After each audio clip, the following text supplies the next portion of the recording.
Hare Krishna. Welcome to the second last class on Śrī Bhakti-rasāmṛta-sindhuḥ. And we will have a surprise guest for the last class. So, before we start, let us begin with Mangalacharan. Give me 1 second. Okay, instead of spending time to share the screen, we will just do Mangalacharan. Om Ajnanatimirandhasya Jnananjana Shalakaya Chakshurunmilitam Yena Tasmai Shri Gurave Namaha. Shri Chaitanya Manobhishtam Sthapitam Yena Bhutale Swayam Rupa Kadam Dadati Swabhakantikam. Vandeham Shri Guru Shri Yuta Padakamalam Shri Gurun Vaishnavamscha. Shri Rupam Sagrajatam Sahagana Raghunathanvitam Tam Sajivam Sadvaitam Savadhutam Parijana Sahitam Krishna Chaitanya Devam Shri Radha Krishna Padan Sahagana Lalita Shri Vishakhan Vitamscha Nama Om Vishnu Padaya Krishna Presthaya Bhutale Shrimate Bhakti Vedanta Swami Niti Namine Namaste Saraswati Devi Gauravani Pracharine Nirvishesha Shunyavadi Paschatya Desha Tarini. He Krishna Karuna Sindhu Deenabandho Jagatpate Gopesha Gopika Kanta Radha Kanta Namostute Tapta Kanchana Gaurangi Radhe Vrindavaneshwari Vrishabhanu Sute Devi Pranamami Hari Priye Vanchakalpatarubhyascha Kripa Sindhubhya Evacha Patitanam Pavanebhyo Vaishnavebhyo Namo Namaha. Jaya Shri Krishna Chaitanya Prabhu Nityananda Shri Advaita Gadadhara Shrivas Adi Gaura Bhakta Vrinda. Hare Krishna Krishna Krishna Hare Hare Hare Rama Rama Rama Hare Hare. Okay, now I will share.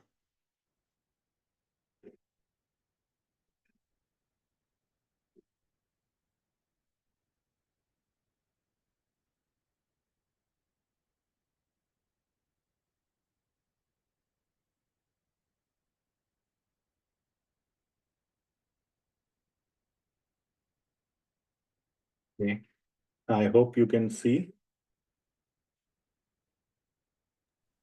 Yes, Prabhu. Okay.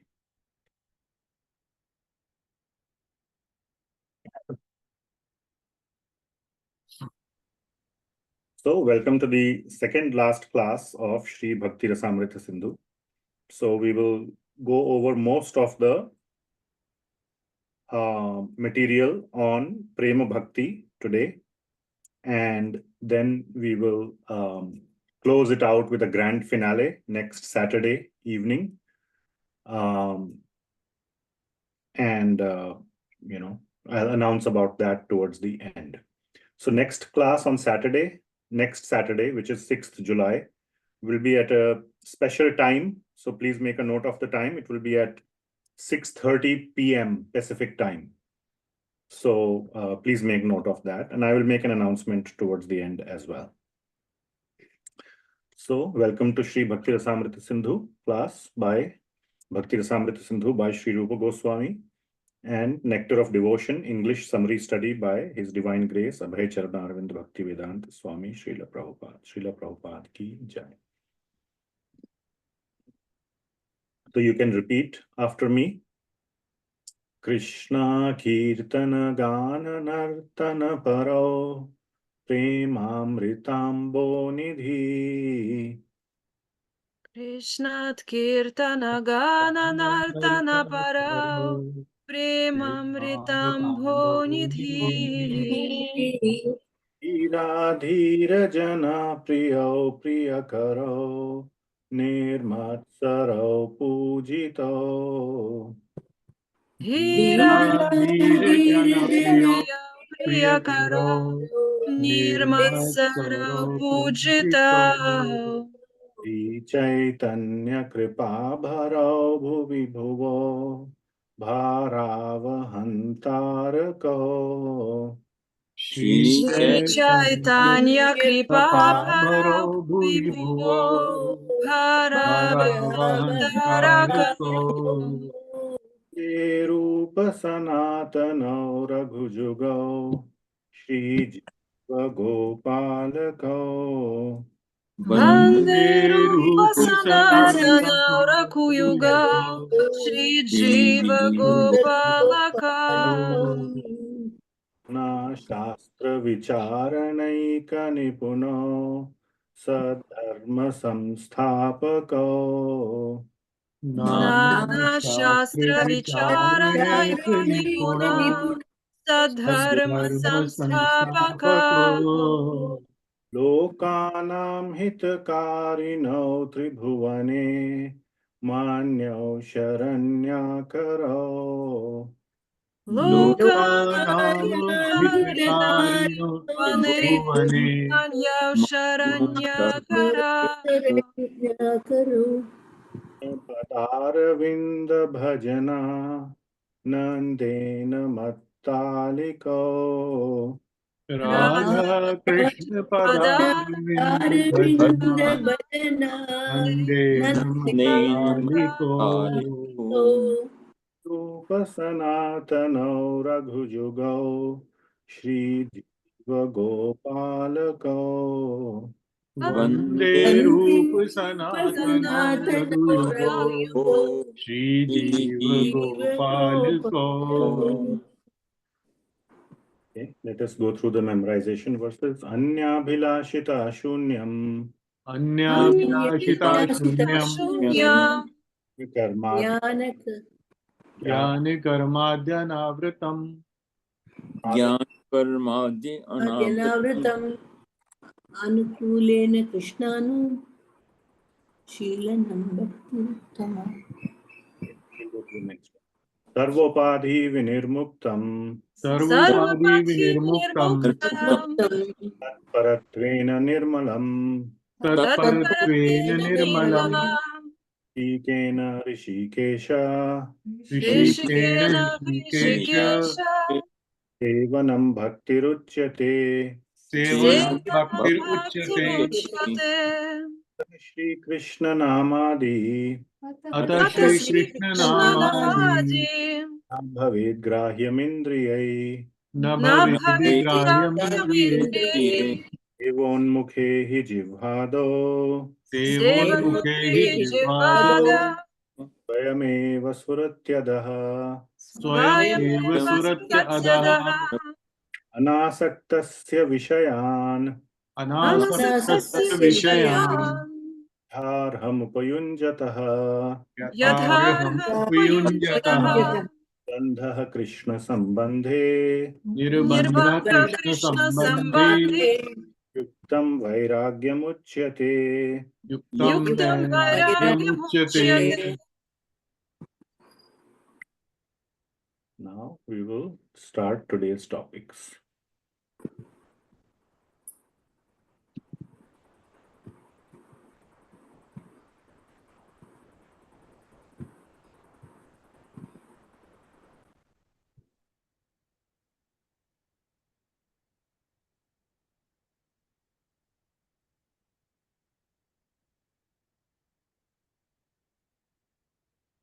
Okay, you can see this, and so yesterday we started the discussion on Prema Bhakti, last chapter of Nectar of Devotion, called Devotional Service, which is Bhakti in pure love of God, which is Prema. So this chapter has 21 verses, and let us go through this chapter. We started it yesterday. Today's class may be a little bit long, so please prepare for it. And for attendance purposes, if you attend 1.5 hours, you get the attendance. So if you have to go after that, you can watch the recording. This is for the Bhakti Shastri students where attendance is counted.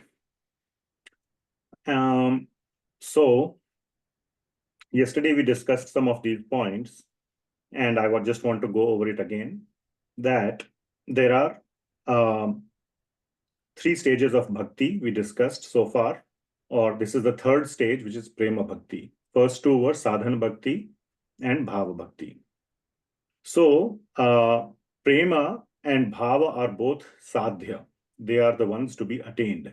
Bhava is the beginning stage of Prema, and once Bhava has appeared, appearance of Prema is just a matter of time. It is natural. The difference between the two is mainly in the intensity. What it means is that everything that applies to Bhava, everything that we have studied in the Bhava Bhakti section, if that is intensified or made thicker, then it becomes, or then what you understand, the understanding of that is Prema Bhakti. So basically, all the understanding that we have from Bhava Bhakti should not be forgotten. Prema Bhakti is not much different. It is just a deeper or a thicker version, a more intense version of Bhava Bhakti.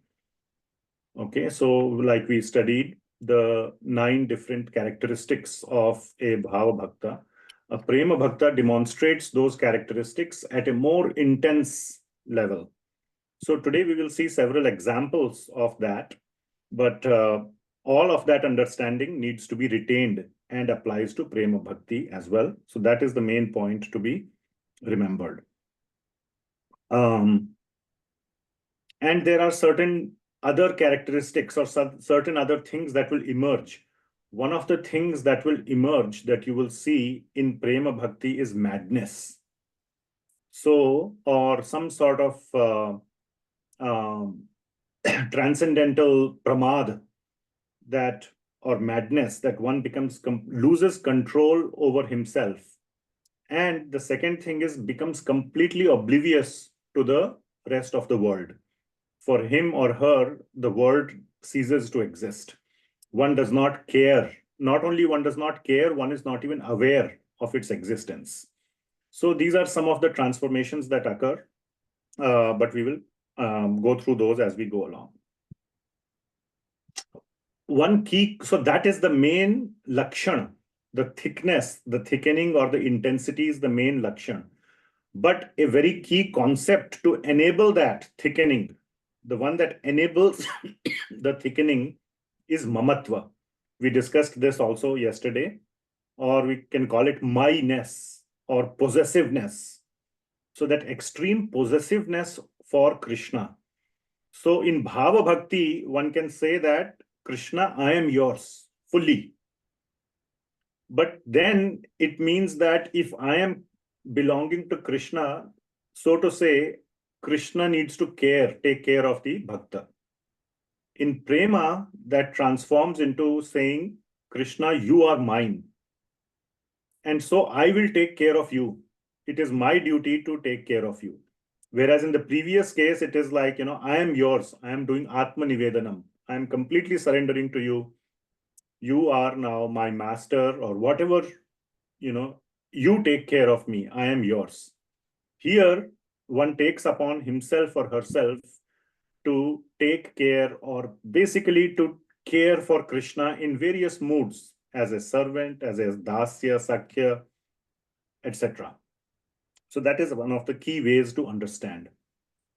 So this was the definition we studied of Prema Bhakti, which is the first verse of the chapter. And the Mukhya Lakshana, as it is shown here, is that when Bhava becomes very thick, Sandratma means becoming thick. So Bhava sa eva Sandratma Budhai Prema Nigadyate. So that is what learned people call as Prema. And one of the key components, or 2 key components, are that the heart is very, very, very softened. Samyan Marsnita Swa Anto, that the heart of the devotee, Swa Anta, becomes Samyan. Samyan means wet also. And Masrita means very soft like butter, like freshly churned butter. And the second thing is Mamatva. So that feeling of possessiveness. So these are the two things that enable the thickening of bhava into prema. So let's go through these concepts a little bit more. Mamatva is a very important concept. We went over it yesterday. I added a few more points to it today. So let's go over it. So first point is Mamatva means Krishna is mine, and not only mine, but mine only. So he is mine only, which means that I do not want to share Krishna with anybody else. Okay, so there is, the devotee feels complete possessiveness of Krishna. There is no capacity for the devotee that to share Krishna with others. And at the same time, Krishna is able to reciprocate accordingly. The devotee feels complete satisfaction in Krishna's reciprocation, and Krishna makes the devotee fully feel that he also is completely belonging to the devotee. He is not being shared by anybody else. Now, there is a very peculiar point here that the Prema Bhakta, the devotee, may also recognize, or he not may, he does recognize that other Prema Bhaktas claim the same. They also claim that Krishna only belongs to them. So how do we reconcile this? So these Prema Bhaktas are aware, or they recognize that Krishna is unlimited and there is no competition. Now, in the case, now here, if you connect it to some of the previous discussions, you may think that one is aware of Krishna's greatness or majesty, that Krishna is unlimited. Then you may think, what about those who see Krishna as a human? How will they understand that Krishna is unlimited? Never mind, Krishna makes himself fully available to these devotees so that they don't even have to think that I or Krishna is unlimited, and therefore he is able to be with all Prema Bhaktas equally. So, for example, the gopis, they never had a feeling that Krishna is not fully mine. They had completely, for example, in the rasa dance, each gopi had the experience that Krishna is with her and with her only, not with anybody else. And they were fully satisfied in that way. So there was no competition, there is no friction or any such thing. But there is love and cooperation. And this is the core principle of Prema. Is there a question? I was feeling that Om Purnamida Purnamidam applies here. Yes, but then you are going into the majestic aspect. Yes. Okay. So yes, that is true. A Prema Bhakta, we'll discuss this today, coming from the Vaidhi path, will take shelter of the Om Purnamadaha Purnamidam verse, that if you take infinite out of the infinite, nothing is lost, it remains the same. So yes, very good point. Then we discussed these four things yesterday, that I need to serve him. The Prema Bhakta, Krishna is mine. This is the feeling of possessiveness. I need to serve Krishna. Otherwise, he will be in trouble. Either he will be for service, if I don't feed him, he will remain hungry. If I don't be his friend, he will be alone. If I don't protect him, either he will get hurt or either he will become undisciplined. That is why Mother Yashoda, for example, tied him to the mortar, or wanted to protect him from so many demons, and used to do so many rituals and prayed to the demigods to protect Krishna. And I need to love him, otherwise he will be lost and depressed. So I shouldn't do anything to make him unhappy. That's how the gopis thought. So the point is, all this concern is for Krishna alone and nobody else. For a Prema Bhakta, nobody else exists. They give up everyone, every single one, for the happiness of Krishna. And you can see this in the gopis. They left their family members. Another great example, from modern times, is Mirabai. Completely gave up family and husband and so on, so forth, everyone. the wives of the Brahmanas from the 23rd chapter of the 10th canto. And the highest example is the gopis, and because there is no expectation of any return. And when there is no return, there is no diminishing in their love either. So Krishna is the one and only reason of their existence. So it is not like their life is centered. I mean, it's like they have other things going on in their life and they are dovetailing it towards Krishna. That happens in the previous stages. In this stage, Krishna and only Krishna is everything in their life. There is absolutely nothing else. So it's a very, very advanced stage. So now, many of you or us may feel this feeling of Mamatva in the material world also, possessiveness. And in a good sense, also that I am possessive about my wife, or my wife is possessive about the husband or children, and so on and so forth. And it leads to problems. Now, one can say, yeah, between husband and wife, possessiveness and all leads a problem. But even between mother and child, it leads to problems. A classic case is when the son gets married and brings the wife home. The number one cause of friction between mother-in-law and daughter-in-law is possessiveness. So far, the son was only belonging to the mother. Now the son is being shared between the mother and the wife. And so typically the son gets sandwiched between the two because there is a feeling of possessiveness from both sides, and there is a realization that I am sharing. Because of the other person, my share is becoming less.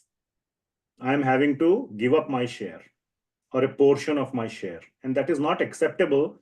And then, depending on the nature of the people involved, it could lead to all kinds of problems, even to very nasty issues in the extreme cases. If everybody thinks that, yes, I need to care, the happiness of the son or the husband is primary, there would be no problem. But that is not the case, and one is able to go to extreme extents to create problems and trouble in their lives just because of this the lack of the willingness to share. And what is the reason? So the reason is it is coming out of bodily attachment. And body is material and matter is limited. It is not unlimited. So out of being possessive about something limited, so as like in this daughter-in-law, mother-in-law case, the son is one, and primarily his love is also limited, and the time available is also limited. So every hour that the son gives to the wife, he is not giving to the mother. And then the mother complains, oh, you never came in earlier. Before marriage, you used to come and sit with me for 2 hours. Now you sit with me for only half an hour. Because time is limited and it has to be shared. And I'm giving this more as a half joking example. There are all kinds of more serious issues. So like in case of sharing a person, and there are so many situations where if I have it or if someone else has it, I cannot have it. So there is that limitedness. But the point that is being made is Krishna is unlimited. And that is why there is absolutely no problem. But in the material case, if for me to fully have something, I have to make a wall around it so that nobody else can have it. And if somebody else got something, I need to snatch it back. I need to get it back. And that creates all kinds of problems. Another thing is that, so this is one point. The second point is expectation of reciprocation. That is very important. Even if that person is fully yours, there is expectation of reciprocation. That, okay, I am giving so much, you need to give me back the same thing. And that return is for my happiness. If that is not fulfilled, even if there is no other competitor, just there are two of you, and the expectation is not matched, Sometimes, in a relationship, one person has sky-high expectations. I have seen some situations.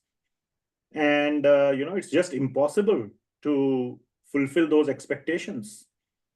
And, it could lead to problems. Or sometimes the expectations are moderate, but the other person is so, what would you say, uncaring, or what's the better word? Whatever, doesn't care, is irresponsible, then even moderate expectations are not met. And slowly, what happens is that the mamatva, or the love for that person, the possessiveness, diminishes, and ultimately it ceases and leads to divorces, or in friendship, it leads to complete neutralization of friendship. You become strangers and things like that. And this is most commonly experienced in relationships, but even it is experienced with objects like money, house, car, gadgets, very commonly seen with these things. Today one is in love with their house or love with their car. The moment they get the next best model after a few years, then the old model is forgotten and keeps sitting on the desk or in the garage. So there is really no real possessiveness there. So this is the difference between material possessiveness, what we may think is possessiveness. But the point is, it is not something that is available in this material world because it is limited. That is the first thing. And even if it is limited, or even if it is available, even if you have full possessiveness of it or possession of it, it has the potential to give suffering because of expectation of return for my happiness. Both these things are absent or do not apply in spiritual mamatva with Krishna, because Krishna is completely unlimited. And the second thing is, this is a higher level of prema. And there could be many devotees who are having expectations from Krishna, and that becomes transactional. And when Krishna doesn't reciprocate, or they cannot see the reciprocation as per their expectation, they fall off. So that means there was never any prema to begin with. It was just transactional. Okay. So yes, there could be mismatch of expectation in a relationship with Krishna, but that's not prema at all. That's not what is being talked about in the Prema Bhakti chapter. Okay. So next. Yeah. So difference in softness. 1 second.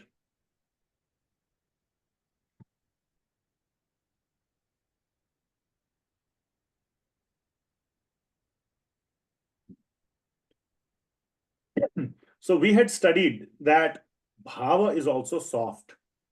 In its definition itself, there was this line, Ruchibhis chitta masrinya krit, that the heart is softened. Masrinya means becomes soft like butter, and chitta is the heart, but it is softened by ruchi, by attachment or by attraction to serve Krishna in various ways.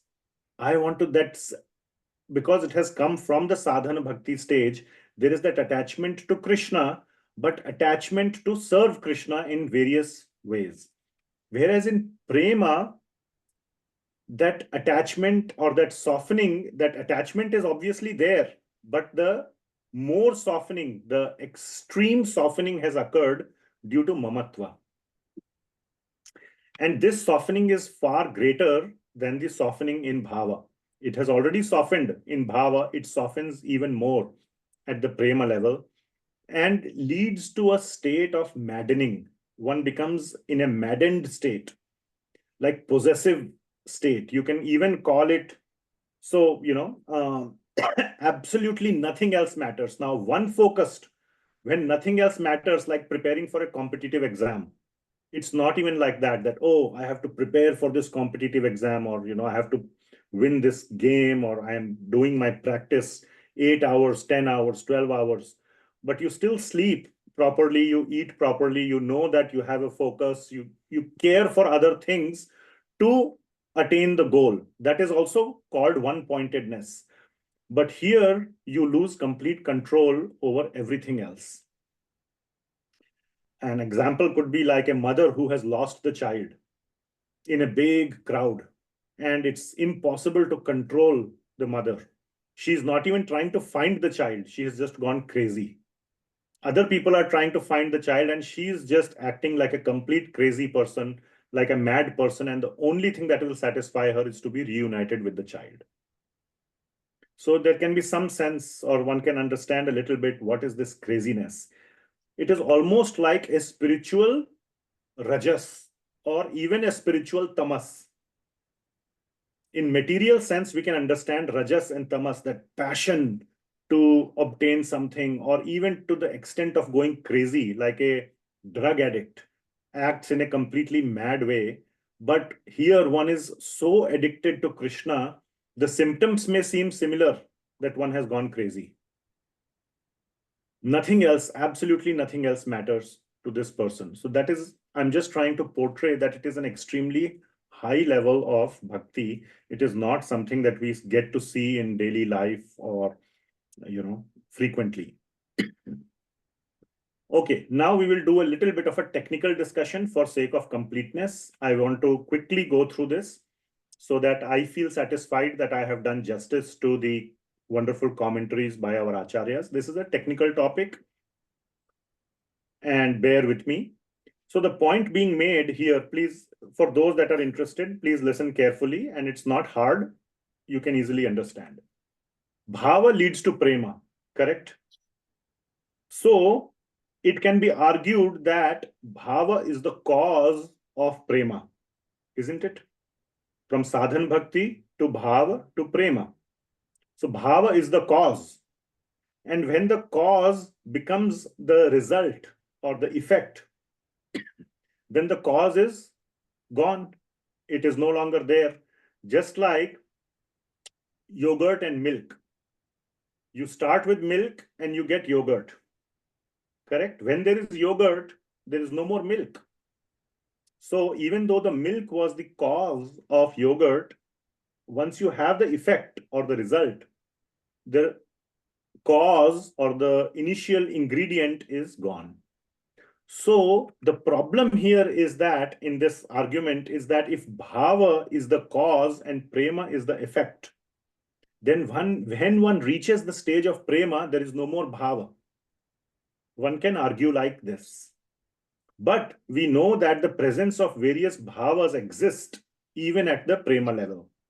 So this is just an argument one can put, a technical argument, that since bhava leads to prema, at the prema stage, there is no bhava.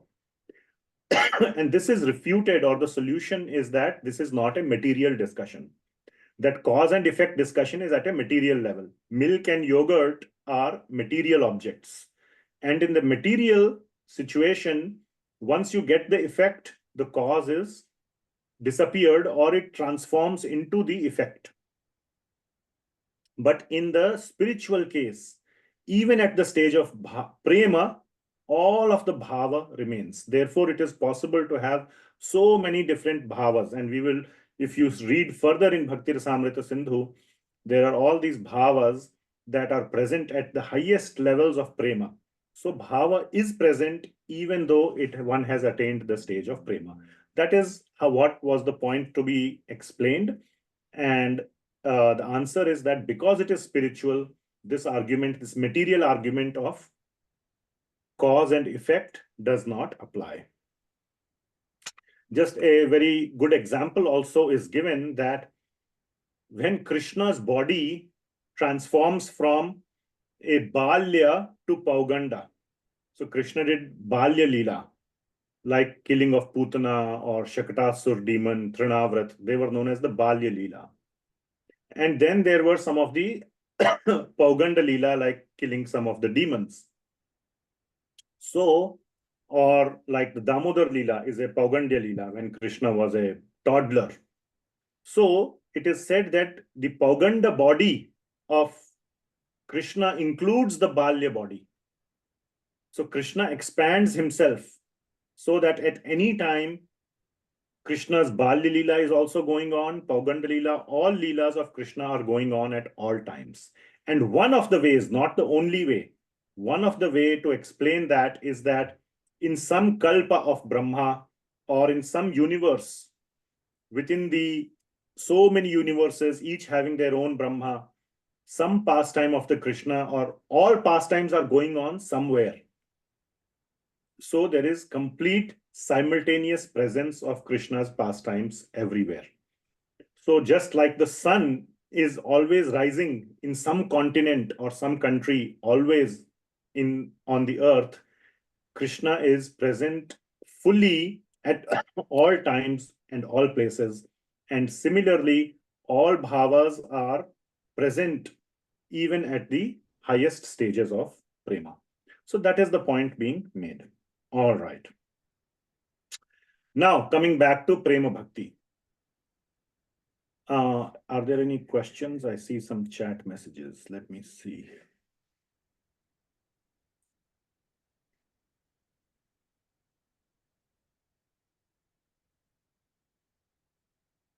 So comment is that seems like such a simple yet hard concept. By nature, we have this extreme attachment and possessiveness, but it's lost in all things and material conception of persons rather than Krishna. Okay. I'm not sure I understood the comment, but and the question is, madness to possess Krishna is only for Vrajavasis, right? Vaikunthavasi are not this mad. No. So Prema, this definition of Prema applies to both who have come through the Vaidhi path and who are aware of Krishna's greatness, as well as those who are devoted to or who love Vraj Krishna without the knowledge of his greatness. Take the example of Hanumanji. He is aware of Lord Ram's greatness, but if you separate him from Lord Ram, he will go crazy. So you cannot imagine how, and or if you do something to Lord, like for example, he completely destroyed Ashok Vatika. Of course, there are many explanations or interpretations to be given, but one of the things is he got so mad on seeing the situation of Mother Sita and was so angry at Ravana, who was mistreating Mother Sita, that he just went crazy and destroyed the whole Lanka city. So like this, so yes, the point is it does not apply only to the devotees of Vraj Krishna. Prema Bhakti is for all the devotees at the level of Prema, even coming through the Vaidhi path. So this definition applies to both. We will see this little bit as we go ahead. Okay. So coming back to the concept of Mamatva. So there is a evidence from Sri Narad Pancharatra with a focus on Mamatva. And the verse goes like this. So this is the verse. Ananya mamata Vishnu mamata prema sangata bhaktiritya uchyate bhishma prahlad uddhava naradaihi. So similar thing or a very same thing as was defined, the definition of Prema Bhakti is being shown by Sri Rupa Goswami as evidence from Sri Narad Pancharatra. So this is the translation, an approximate translation that, and I have color coded it so you can match it to various lines, that Prahlada, Uddhava, Narada, and Bhishma are defining Prema. So here you can see Mamata Prema Sangata, Prema as that bhava. So that bhava word here is, the word bhakti here is being used as bhava, which has possessiveness contained in it. So Mamata Prema Sangata. So that bhava, when you take bhava and you add possessiveness, it becomes prema. That's what is being said. Okay.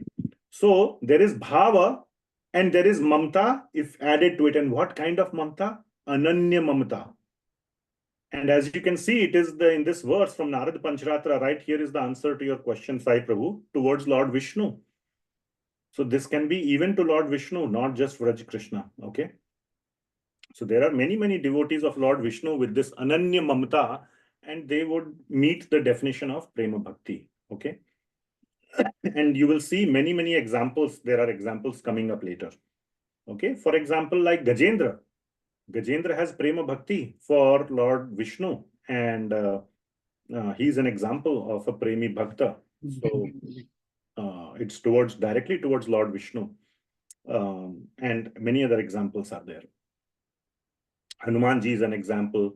Sugriva is an example. So many examples are there. Vibhishan is an example. Okay. All right. So where were we? Yeah. So that's the definition. So the point here is Mamatva. And here in this verse, even though the example has been taken to be Naraj Pancharatra, and it is talking about Lord Vishnu, that refers to all other forms of Lord Vishnu, including Lord Krishna as well.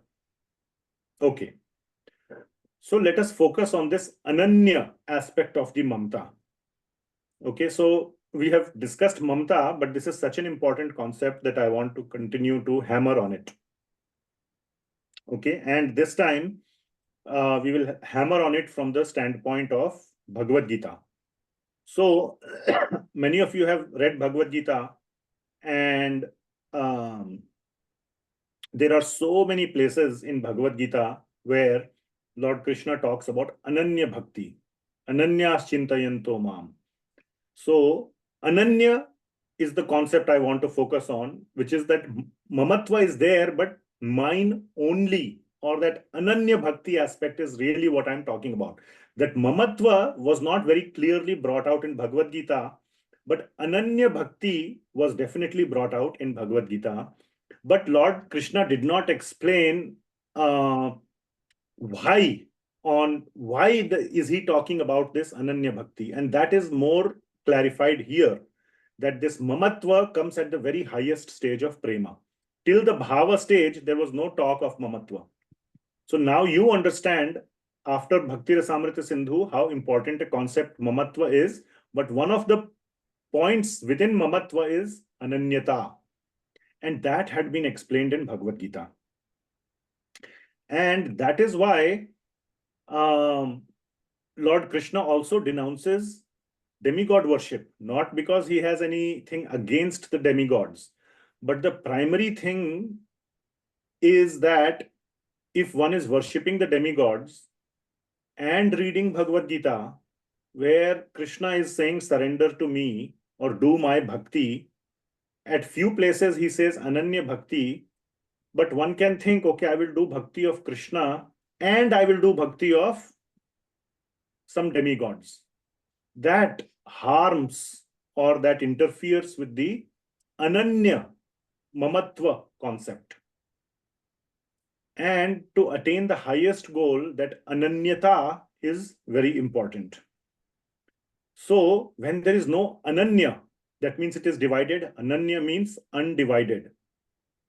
If it is not Ananya, it means it is divided. That means there is no Mamatva, because one of the key ingredients of Mamatva is no sharing with anyone. And that is why Krishna focuses more on this concept than saying you do partial devotion to me. He says in 7.21, better to be fully devoted to a demigod. But don't have this, don't put your leg in two boats. At least have Mamatva towards someone. You will be better off. But still many devotees, even those I have seen in Krishna consciousness for many years, continue to split their devotion, and they are not, and this is keeping many people stuck at, in their bhakti towards Lord Krishna. So the, the principle of ananyata or mamatva or myness or exclusive devotion should be taken to heart. So that is what I wanted to point out. This is a very important concept that I wanted to bring about. Okay, so that is the, I hope, we have discussed fairly in detail the concept of Prema Bhakti. Now let us go into the rest of the chapter. So the rest of the chapter is straightforward, more or less. In the next almost 11 verses, 4 to 14, Sri Rupa Goswami will discuss the various causes and the paths of appearance of Prema Bhakti. How Prema Bhakti appears and what are the various causes of it. Two main causes will be discussed, which is caused out of bhava and caused out of Krishna's mercy. Krishna's mercy is just so powerful, anything it can do. It's like a, magic, whatever, anything is going wrong, Krishna's mercy, everything gets fixed. So Krishna's mercy, if you see, was required at the beginning of Vaidhi Bhakti, at the beginning of Raganuga Bhakti, even in Bhava Bhakti, one of the causes was Krishna's mercy, and even in Prema Bhakti, Krishna's mercy is playing a role. So these are the two causes and various paths we will discuss. Then from 15 to the end is basically the conclusion of the chapter and of the Eastern division itself. So these two verses, the 9 stages of bhakti, what are the 9 stages? Starts with the Shraddha, then Sadhu Sangha, Bhajan Kriya, and so on. So these are the 9 stages that we have studied quite a lot. So it is just a summary of the entire Bhakti-rasāmṛta-sindhu. So how a sadhak progresses through these 9 stages to ultimately lead to the stage of Prema. Prema is the 9th and last stage. And then the next 2 verses are talking about how difficult it is to understand a Prema Bhakta. Because of the external nature, in the Bhava Bhakti stage, we talked about how one should not misunderstand a Bhava Bhakta. But in the Prema Bhakta, it is even more possible to misunderstand because he acts like a madman externally. So this is a very, very advanced stage, and it's very difficult to understand a Prema Bhakta. Even the wisest person can make a mistake. That is the point of this section, these 2 verses. And then there is a mention of higher stages of Prema itself, like Sneha, Man, Pranaya, etc. And they will not be discussed in the Eastern section. And then the last 2 verses are glorifications. Glorification of Sri Sanatana Goswami, whom Sri Rupa Goswami calls as Prabhupada, and his Brihad Bhagavatamrit book or Shastra, which contains many, many, many deeper details of bhakti. And finally, conclusion with a prayer, and you will see this, who it is a prayer to. I will leave it as a surprise for our guest speaker to unpack beautifully for us. Okay, so this is the organization for the rest of the chapter. The bulk of today's class will focus on this first point, 4 to 14, which is causes or the paths, causes and paths for the appearance of Prema Bhakti. So any questions so far? Let's see what is there on the chat. Okay. Yeah, so the question is, do we have examples of bhaktas who attained Prema who were not part of Krishna Leela? So I already gave examples. So I think that question was answered. Okay.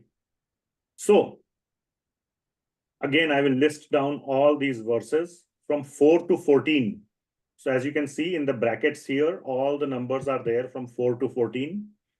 And what each verse is talking about. And this will give you an overview of the whole section from 4 to 14 on the various causes and paths of appearance of Prema Bhakti. So Prema Bhakti can arise from Bhava Bhakti or from mercy of Sri Krishna. Both are possible, which means that when there is mercy of Krishna, there is no Bhava Bhakti present. Prema Bhakti just appears out of nowhere. And definitely when there is no Bhava Bhakti, it means there was no Sadhan Bhakti either, whether Vaidhi or Raganuga. Nothing was there. Immediately, Prema Bhakti appears by mercy of Krishna, or it appears through progressive stages of Bhava Bhakti and Prema. Then Prema arising from Bhava is discussed. And then since bhava can appear from sadhan bhakti, which is of two types, there is an evidence of prema from Srimad Bhagavatam, which is given of arising of bhava from the Vaidhi sadhan path. And another example or evidence given of arising of prema from bhava, which was in turn produced out of following the Raganuga path. So I hope you can make this connection in your mind. I could have drawn a diagram. So there are these two paths, Raganuga and Vaidhi sadhana. Each one is leading to bhava, and that type of bhava is leading to two types of prema bhakti. Then the third, or that is one category, 6 to 8. The second one is prema arising from mercy of Sri Krishna.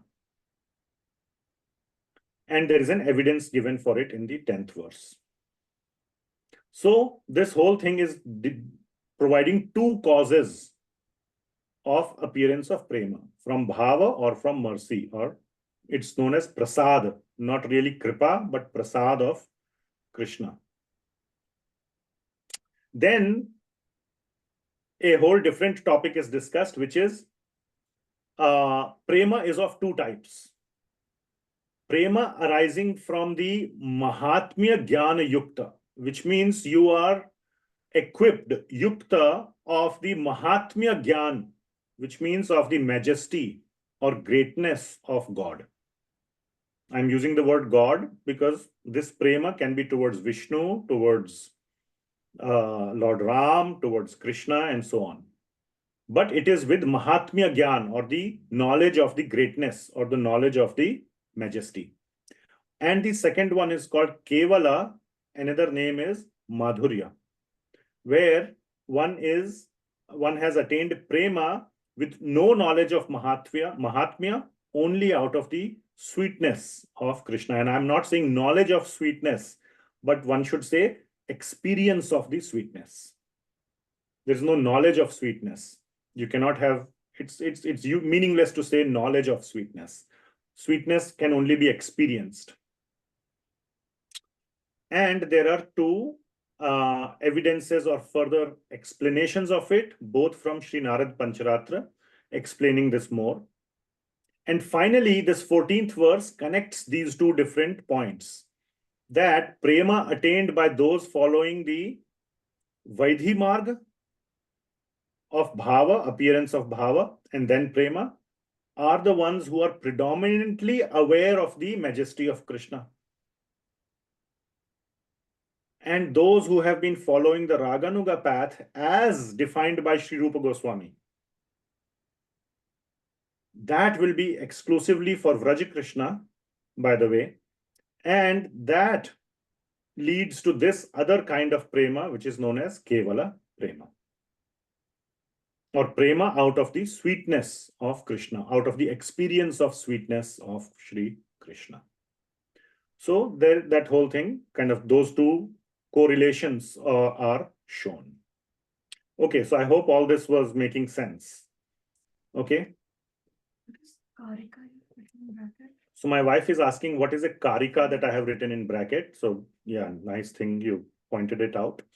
Karika means, so as you can see, there are many verses by Sri Rupa Goswami which are just taken from other scriptures that are used as evidences.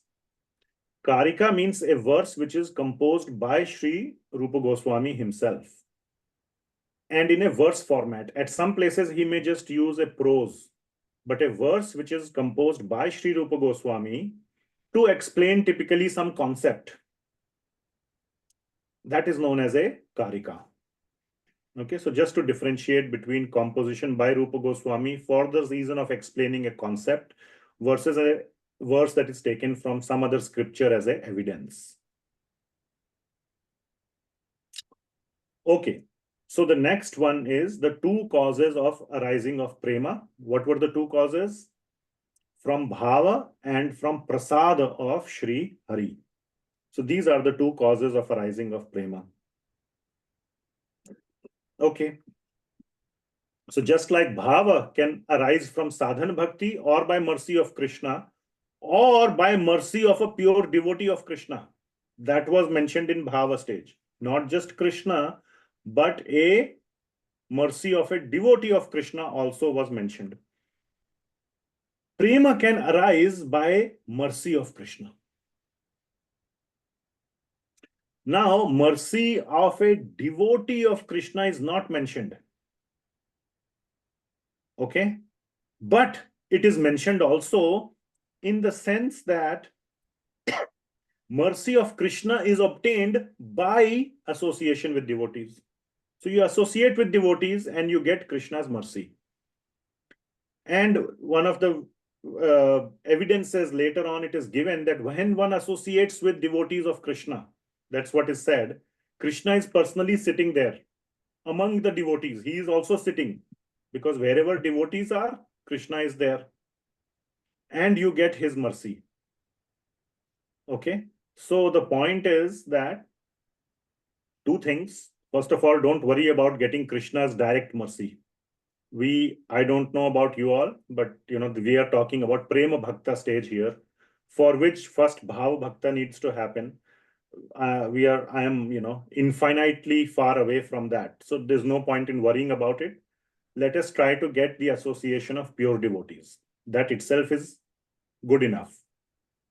And the second point is, by getting that association, we are also getting the association of Sri Krishna, because Krishna is always present among his devotees. So that is the point. But the theoretical point is that Prema Bhakti by mercy or by prasad is given only by Sri Krishna. Technically, it cannot be given by a devotee of Krishna either. But indirectly, that is the case. Okay.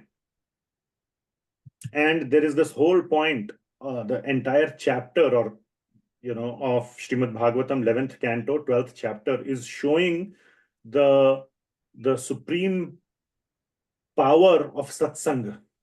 And there only it is mentioned that how Krishna is present within his devotees.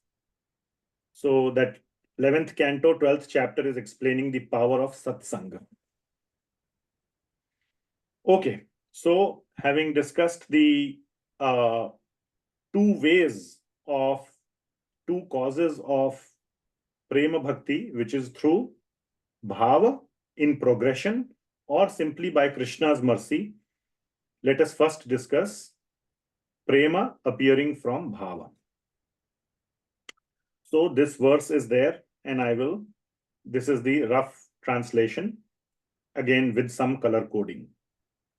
So here we will see bhava evantara anganam anusevaya arudha parama utkarsham bhava uttah parikirtitah.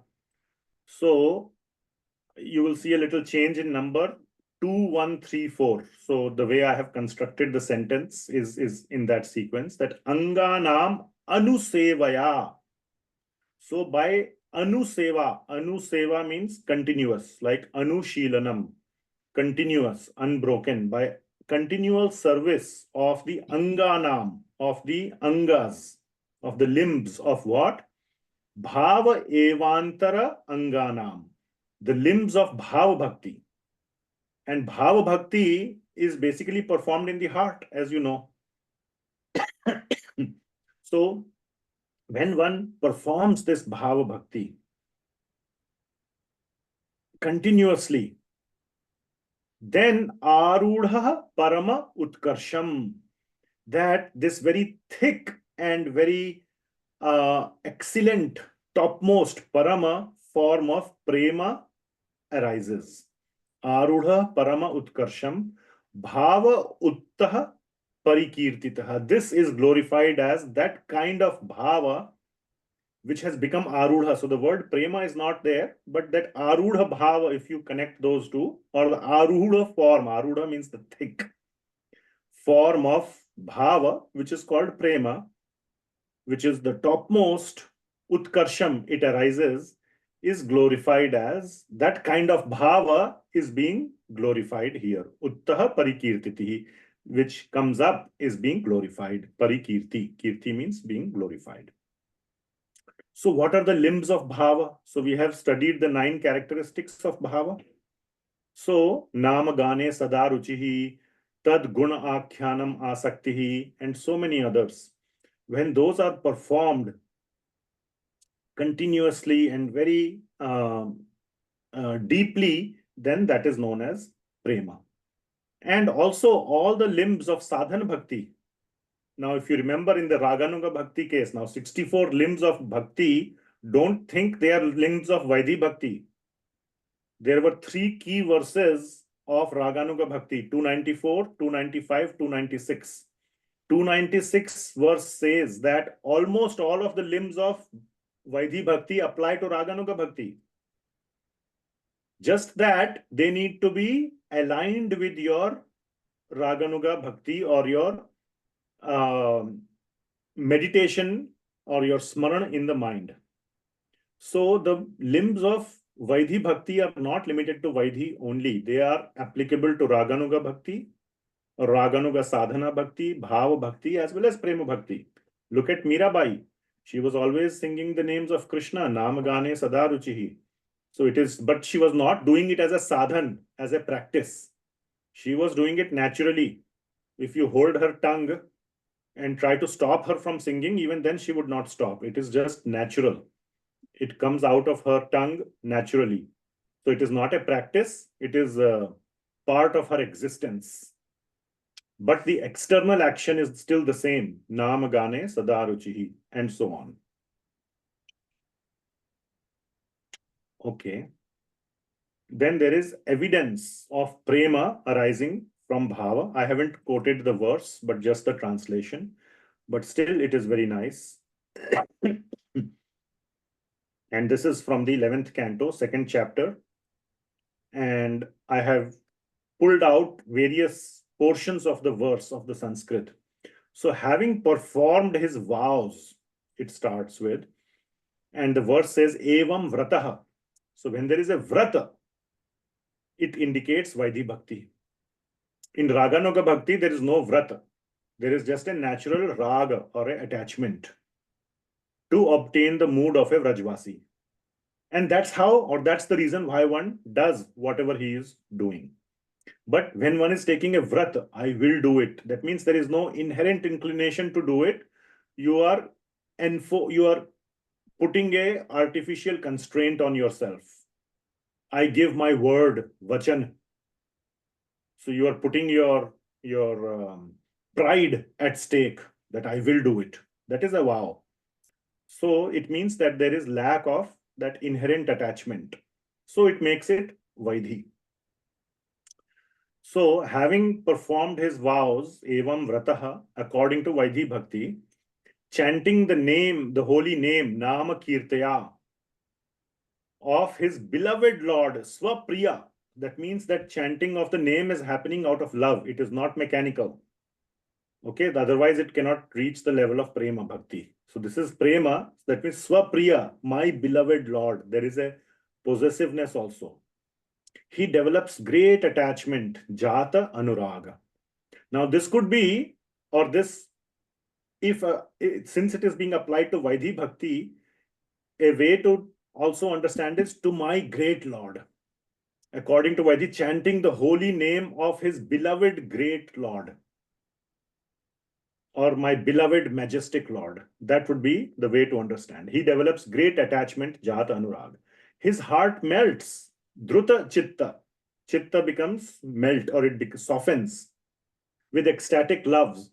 He laughs very loudly, Uchchaihi Hasati. Loudly he laughs. Now you can see the symptoms of madness here. Loud laughing. It may be considered rude in some situations if you are sitting with a group of people.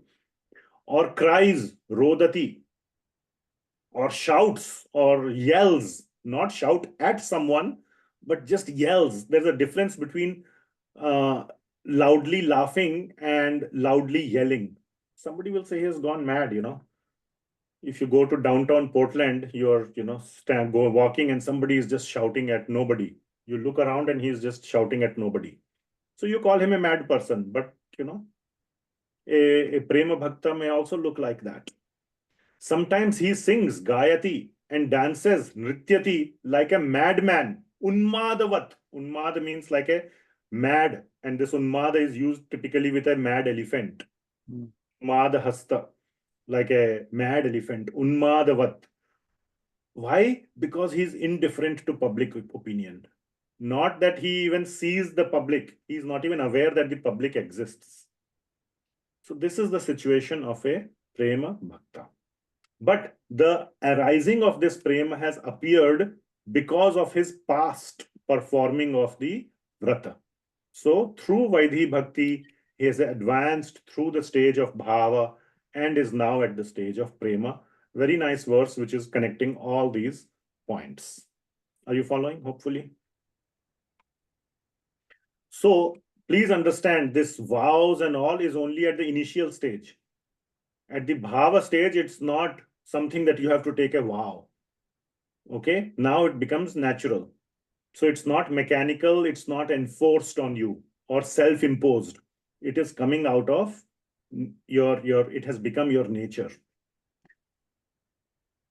So it means that following the Vaidhi Bhakti, but those limbs of Vaidhi Bhakti have become natural and one is doing it with full absorption and devotion, not out of any enforcement, swapriya. And it leads to great possessiveness. Sri Jiva Goswami says, Jata Anuraga is indicating that great possessiveness.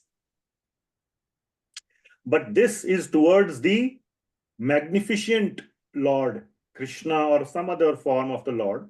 We will just say Krishna with Aishwarya Gyan Pradhanata, with his knowledge, full knowledge of his majesty. And it is based on scriptural injunctions. Okay. The starting is based on scriptural injunctions, but later it becomes second nature. Okay. And the symptoms of prema are also mentioned here: madness, shouting, crying, aloofness from the word, etc. Okay. So that was prema arising from bhava through vaidhi sadhana. Now we will see prema arising from bhava, arising from raganuga sadhana. Okay. So again, Śrī Rupa Goswami has very nicely kind of categorized everything. Like it's almost like a table. He just didn't have Microsoft Word otherwise, or PowerPoint. He could have put everything into a nice tabular or a flowchart kind of a structure. But that's what he's doing basically. So this evidence is from Padma Purana. And here is an example. In this Manvantara period, the beautiful faced Chandrakanti observed continuous celibacy and continuously meditated only on the form of Sri Krishna, thinking that one should not desire anyone else as a husband. Na patim kamayet. Now, this is a very, very beautiful girl, and every beautiful girl will want a husband. So, here it is being said that she doesn't want any husband, which means that she is exclusive. It's not like I want a husband who is Krishna conscious, who is devotee, and then we can both serve Krishna. Not like that. She is just one-pointed. Celibacy is there and exclusive devotion to Sri Krishna. And then you can see some of the symptoms.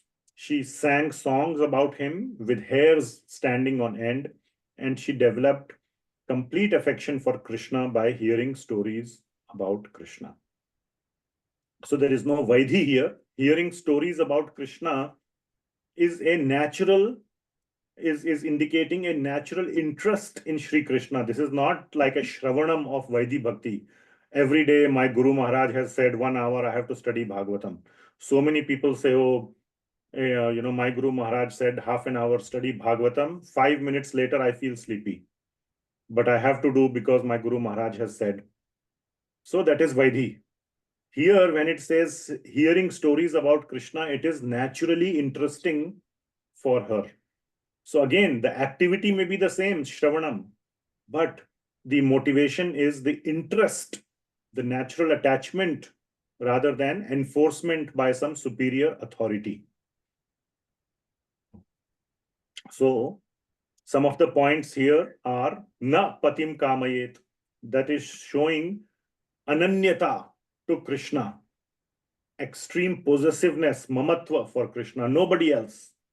That means I am fully Krishna's and Krishna is fully mine. No other desire for anything, because this, she knows if I have a husband, then my love will need to be divided. And if I am expecting full possessiveness of Krishna, I need to give my full attention to Krishna. I cannot say I have, somebody else whom I am going to divide my love. You give me your full love. No, not like that. And fully absorbed in Krishna with no regard for the material world. So, tam eva murtim dhyayanti, Sri Krishna gatham gayanti. All the time she is completely absorbed in Krishna, and there is absolutely no interaction with the material world. And it is also said, Snigdha Sri Krishna Priya. So she attained Krishna Prema. So this is an evidence from Padma Purana about attaining Prema Bhakti through Raganuga Sadhan Bhakti leading to Bhava Bhakti leading to Prema Bhakti. All right. Okay. So moving forward, Prema Bhakti arising from mercy of Sri Krishna. So this is very sweet, but at the same time, it is very, very, very extremely rare. So don't count on it. Because firstly or foremost, it involves mercy directly from Sri Krishna. So let us see this verse. So this is again a karika. Atha, Atha Harer Ati Prasadayotha. That kind of prema which arises udataha from Ati Prasad. Ati Prasad means extreme mercy. Ati Prasad. Prasad is mercy, not just the prasad that you eat. That is also called mercy because we offer to the Lord and we get it back. Lord is merciful that he tastes it and gives back the rest. So it becomes remnants or mercy of the Lord. That is prasad that we eat. But here there is different kind of prasad. So Ati Prasad means extreme mercy of Sri Krishna, and obtained by the extreme mercy of Lord Hari. Harer Ati Prasadoyam. This one is Ati Prasad. Sanga Danadir Atmanaha. So what is the primary thing? Dana. Krishna is giving us the gift. Now, in this case, Dan is not charity. You can consider like a gift that Krishna is giving of his own association, Atma Sangha. Or we can also say Mat Sangha or Swa Sangha. So Krishna's Sangha. Adi is also there. Dana Adir Atmanaha. Sangha Dana Adi Atmanaha, or something else also. So Adi includes Sat Sangha. There is Mat Sangha, which means direct association of Krishna, and Sat Sangha means association of the devotees of Krishna. And in the next verses commentary, Sri Gosvami says that when one associates with pure devotees, one associates with Krishna himself. Because in the association of devotees, Krishna is always present. But the final point is, ultimately, this mercy is coming from Krishna. But the access to Krishna's mercy is through the devotees. So indirectly, that is the case. Okay. Now, this is that verse from the 11th canto, 12th chapter. Very nice chapter, which emphasizes the importance of Satsanga. And it goes like this. Again, I have just put the translation. That the persons I have mentioned, and now we will see, this is the 7th verse, as you can see here. So first 6 verses are also there. So let's look at what are those 6 verses. Very just a synopsis or a essence. The first 2 are describing the supremacy of Sat Sangha. And the next 4 verses are there only of names. So many names are given of devotees who became perfected or who attained prema by Sat Sangha or Mat Sangha. Both are there. Okay, some received Sat Sangha, which means Sangha of devotees, and some received Mat Sangha, which means direct association of Sri Krishna. So there are many examples I have picked. It was a very long list, but I have picked Vritrasur, Prahlad Maharaj. Prahlad Maharaj received the Sat Sangha of Narad Muni.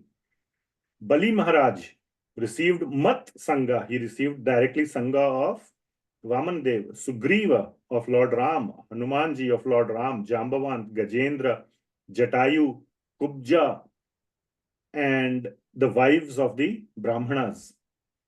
And most significantly, the gopis of Vrindavan. So these examples are given. Now let us see what is being said about these examples. They all received the mercy of Krishna. So let us see. The persons I have mentioned did not undergo serious studies of Vedic literature. Na adhita shruti gan. They did not undergo study of gopis. There is no evidence they read Shastra. Many of them were illiterate, so to say. So they did not undergo, or Hanumanji. Hanumanji is considered a great Jnani, by the way, also. But Kubja or Jatayu is a not even a human species. He's a bird, so he cannot undergo anything like this. Or nor did they worship great saintly people. So to do some kind of sadhana bhakti, this is purely from mercy. The other path is sadhana. You have to go to some great person, learn the practice. To practice, you have to do it under guidance. Even Raganuga Bhakti, you have to do under guidance. None of these people went to some great saintly people, nor did they execute severe vows or austerities. Avrata, atapta, tapasaha. They did avrata, atapta, which means they did not do any of these things. Simply by association with me, mat sangam, and my devotees, Sat Sangha. Now it is not there in this verse, but the first 6 verses are all talking about Sat Sangha. The whole chapter is about Sat Sangha. They achieved me. So that is this verse which is being used as evidence, and all the points are showing that how all these great devotees become Prema Bhaktas simply by my association or Lord's association or his pure devotees association. Okay, so these are all the causes of arising of Prema Bhakti. Now we will change track. The paths of how one can, not the paths, the types of Prema. Let's see what questions or messages are there. So one message, can Bhakti towards both Vishnu, Rama and Krishna be termed as Ananya? I mean, to individually all of them or each of them can be Ananya. But at the highest stage, it has to be focused on one form of the Lord. It cannot be divided among Rama, Krishna, and Vishnu. So it means that today our bhakti is not fully matured, and at the sadhan stage, it is fine. But as one advances, it will naturally, it's not like I have to narrow down. Now I'll undergo a selection process. So many people, when they select a wife, arranged marriage, or they make a whole chart. This one, she has a good job, or she is has a rich parents, and she is more beautiful, and whatever, she has a green card, and they will do a lot of whole analysis, and then they will say, I marry this girl. So don't do that. Lord Ram will give this, Lord Krishna will give this, Lord Vishnu will do this and that and that. Let it naturally arise, and till then continue your worship of all of them. The most important thing, at least from my standpoint, what I can say is not just doing the worship, but also doing Shastra study of these personalities. For Sri Krishna, try to understand the 10th canto deeply. For Lord Ram, it would be studying Ramayana. For Lord Vishnu, there are so many scriptures. I mean, there is a lot in the Srimad Bhagavatam itself. But so many other Puranas, Vishnu Purana, Padma Purana, and so on. And you can get guidance from those who are singularly fixed in each of those. So they have to be three different people, Rama, Vishnu, and Krishna. And let your heart be attracted to one of them. Okay, but in the more advanced stages, it cannot be all three. You cannot say, oh, all are Lord Vishnu. That is true. But for bhava bhakti and further prema bhakti, or even for raganuga bhakti of even Lord Ram, there may be a path of raganuga bhakti of Lord Ram. You have to go to some Ramanandi and understand that. In Gaudiya Vaishnavism, Raganuga Bhakti, as defined by Rupa Goswami, who is the chairperson, he's the chairman of the board of directors, you can say, or whatever, of the Gaudiya Vaishnava philosophy, he has defined Raganuga Bhakti as that of the following in the footsteps of Ragatmika Bhaktas, who are Vrajavasis. So in Gaudiya Vaishnava Sampradaya, it has to be only Vraj Krishna. But Raganuga Bhakti, as a general definition, you need to go to some Ramanandi or some other, of Lord Vishnu, maybe some in the other Sampradaya, in some Śrī Sampradaya or some other Sampradaya, and understand and see where your heart is going. So at advanced stages, you cannot say, oh, I will be a Gaudiya Vaishnava and I will be, worshipping Lord Ram. Gaudiya Vaishnava in the advanced stages is Vraj Krishna only.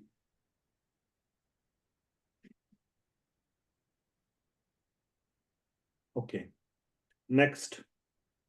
Pure devotee means one who has full prema or prior also.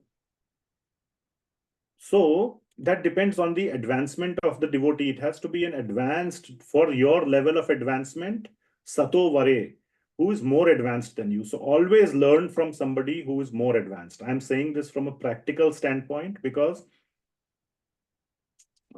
the more advanced you become or you talk about, the rarer it becomes.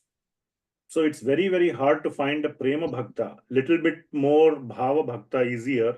And, so always look for somebody more advanced than you. If you can find a prema bhakta to guide you, great. Then you've hit the jackpot. It's like, you're trying to play cricket and you have, Sachin Tendulkar or whoever as your coach. Very good. But if you cannot get coached by Sachin Tendulkar, then, try to get the local whatever, coach who's better than you. So that would be the understanding. All right.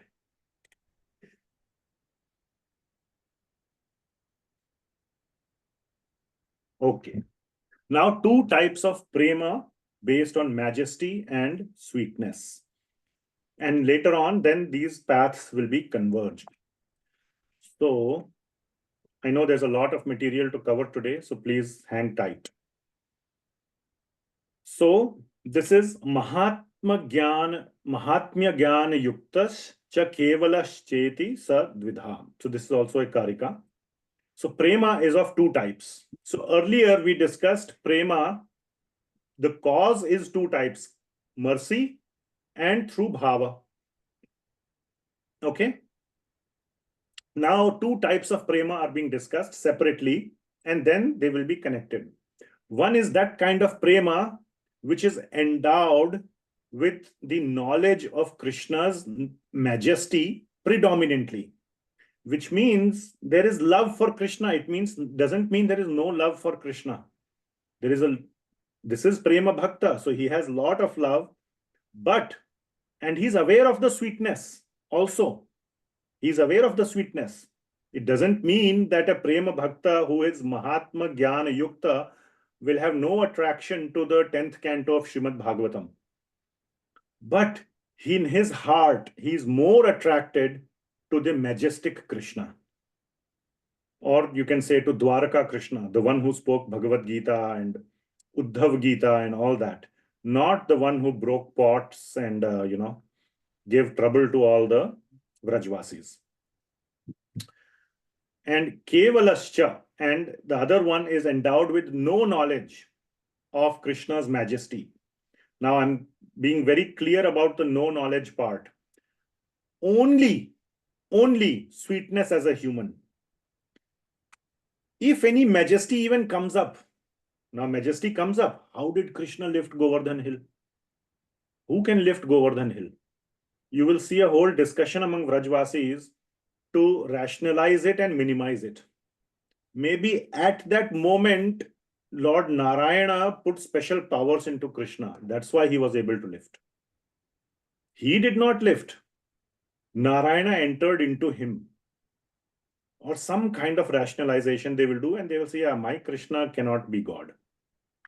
So that is the point. Even if he shows his majesty, the Vrajavasis somehow dismiss it, find a way to dismiss it. And that is the beauty of the Vraj Leela of the 10th canto, the first half of 10th canto. You will see time and again how the Vrajavasis are continuously dismissing his majesty. When Mother Yashoda looks at Krishna's mouth when he ate dirt and she saw the whole universe, her thought was not, oh my God, he's God. No, she thought, what is happening to me? Am I hallucinating? I must be too sleepy. I didn't sleep well, so I'm seeing all these weird things. The whole thing was like, or maybe I have been possessed by some ghosts or spirits, or Indra has possessed me. Something is going on. So, but how can I see the whole universe in this boy's mouth? That is out of question. So they'll find all reasons to dismiss it. Okay. So two evidences are provided for each of these two paths. One which is Mahatmya Jnana Yukta, and one which is not Mahatma Jnana Yukta, which is known as Kevala. Or another name is Madhurya. Okay. So I will just summarize this. I have not put the actual verse, but just for the sake of summary, because I know it's getting too much to absorb, and it's like drinking from a fire hose. So one way to understand this, again, I think if you have been listening carefully to all the classes, this much you should understand by now.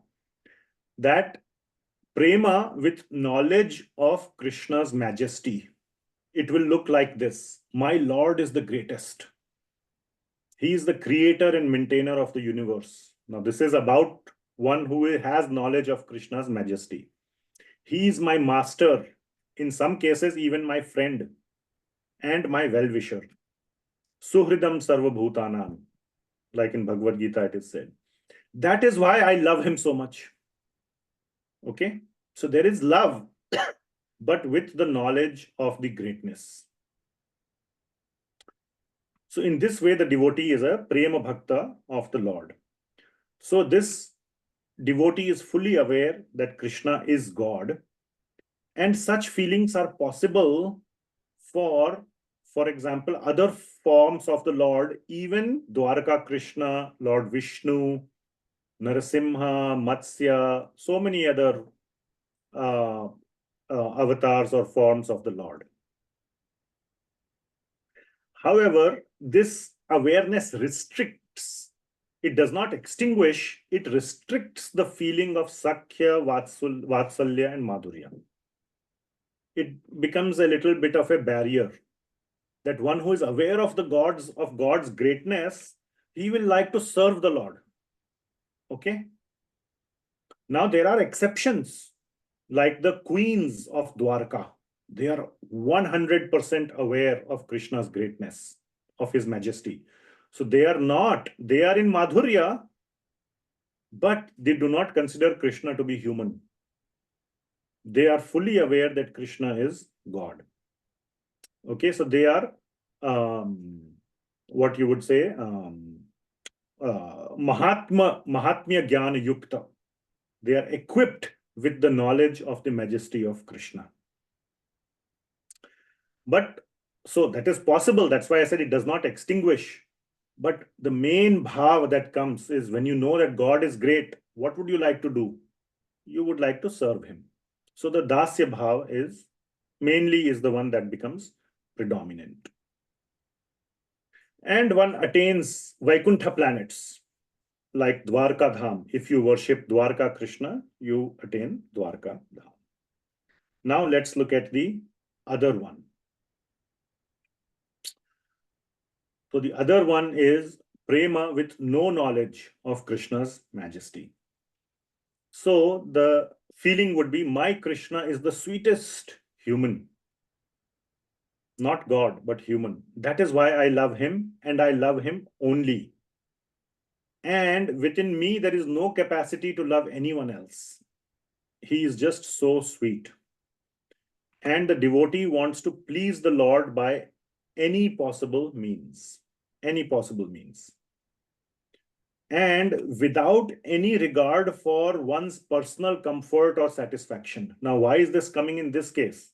Because if you know God is, or Krishna is God, you know he will take care of my comfort and my satisfaction because he is God. Here, you do not have such a guarantee because he is not God, which means he can cheat you, he can tell lies, he can go back on his word, he can be a rascal, he can be a jerk, he can do all those things. And he did all those things. He did all those things in Vraja. So that is why this even comes up that, hey, I am loving him fully with all my heart. Will he love me back as I want it? No guarantee. Because he is a human. He can do all those things which we know humans do. Which means don't keep your word and be a jerk. All right. So that's why this point is even coming up. But these devotees have no desire to receive that. No expectations. And their love does not diminish, unlike in the material case. For too long, even if you ignore a dog, he will bite you. Try giving no food to the dog for 1 week. I have not tried, and I don't advise it. He will bite the master. Okay? But here you can see, how much mistreatment Krishna did of the gopis. And the biggest mistreatment is separation.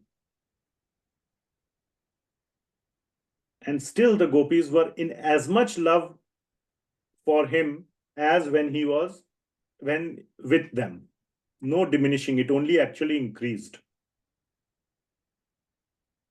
Okay. So this Prema Bhakta is not aware that Krishna is God. And like I said, any powers that are displayed are minimized and rationalized. And such feelings are possible only for Vraj Krishna because Vraj Krishna is the only rascal.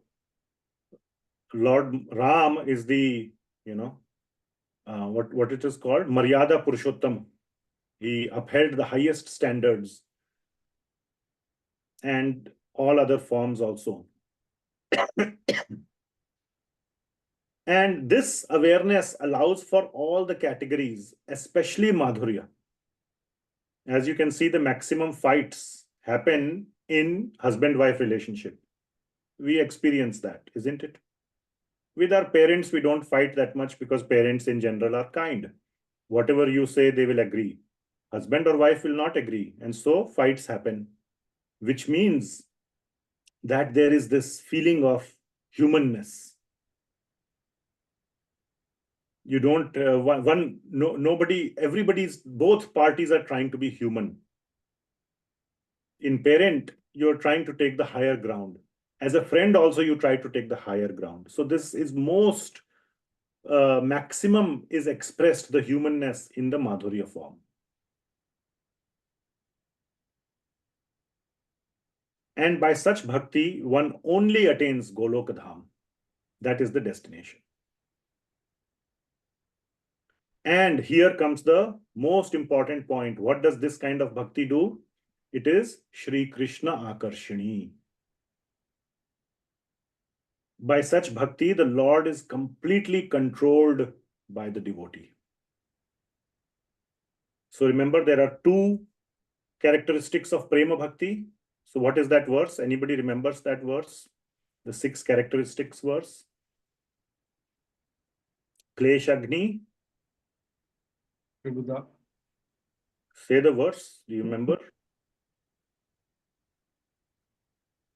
So Kleshagni Shubhada Moksha Laghuta Krit Sudurlabha Sandrananda Visheshatma Sri Krishna Karshini Chasa. So the two characteristics of Prema Bhakti are the last two. Sandrananda Visheshatma. We already discussed that at great length. It is the thicker version of bhava, Sandrananda. And Sri Krishna Akarshini is this one. This bhakti completely not only attracts Krishna. Akarshani means attract, not only attract. Krishna becomes desperate. He is fully under the control of such a devotee. Okay. And Lord Vishnu also says this to answer previous question. Aham bhakta paradhino. Aham aswatantra hidvija. Aswatantra paradhina. And he says this for Ambarish Maharaj, which means Lord Vishnu is in complete control also. So this applies, this incomplete control applies to Lord Vishnu also in that case, directly from Srimad Bhagavatam as well. Okay, but there Ambarish Maharaj was in complete understanding of Lord Vishnu as the Supreme Lord. That is the difference. But Akarshini and being in complete control is common to that also. So there are commonalities across the two. The only or the biggest difference is the knowledge of the majesty versus no knowledge of the majesty. That is what differentiates Gaudiya Vaishnava understand or the path from the other paths.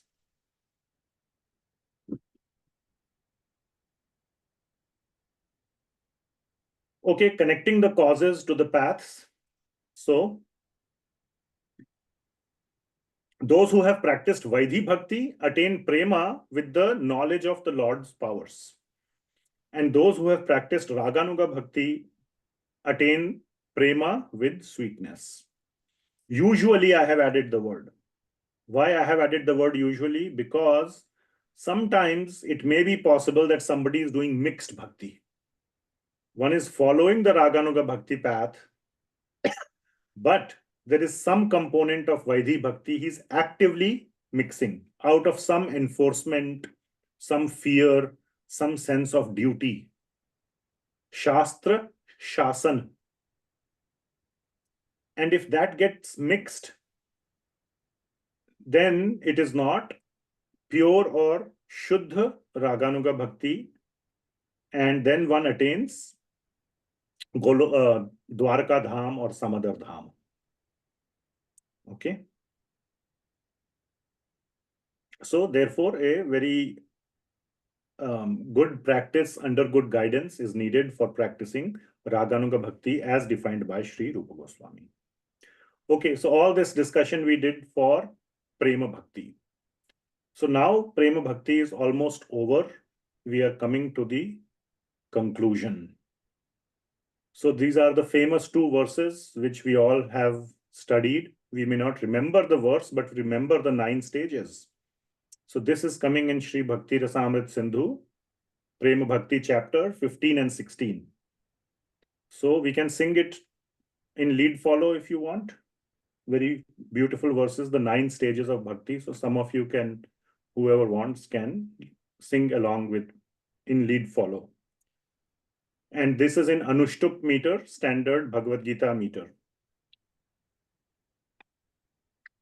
Adaḥ Shraddha Tatah Sadhu Adaḥ Shraddha Tatah Sadhu Sangotha Bhajana Kriya Sangotha Bhajana Kriya Tato Anartha Nivritti Syat Tato Nartha Nivritti Syat Tato Nishtha Ruchis Tataha Tato Nishtha Ruchis Tataha Atha Asaktis Tatho Bhavas Atha Saktis Tato Bhavas Tatah Prema Abhyudanchiti Tatah prema apyanchati.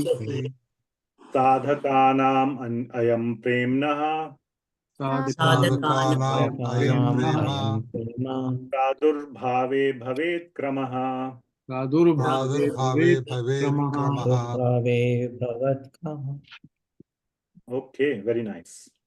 So the last line is very important. Now, obviously the first three are important. Now, these are two verses, by the way.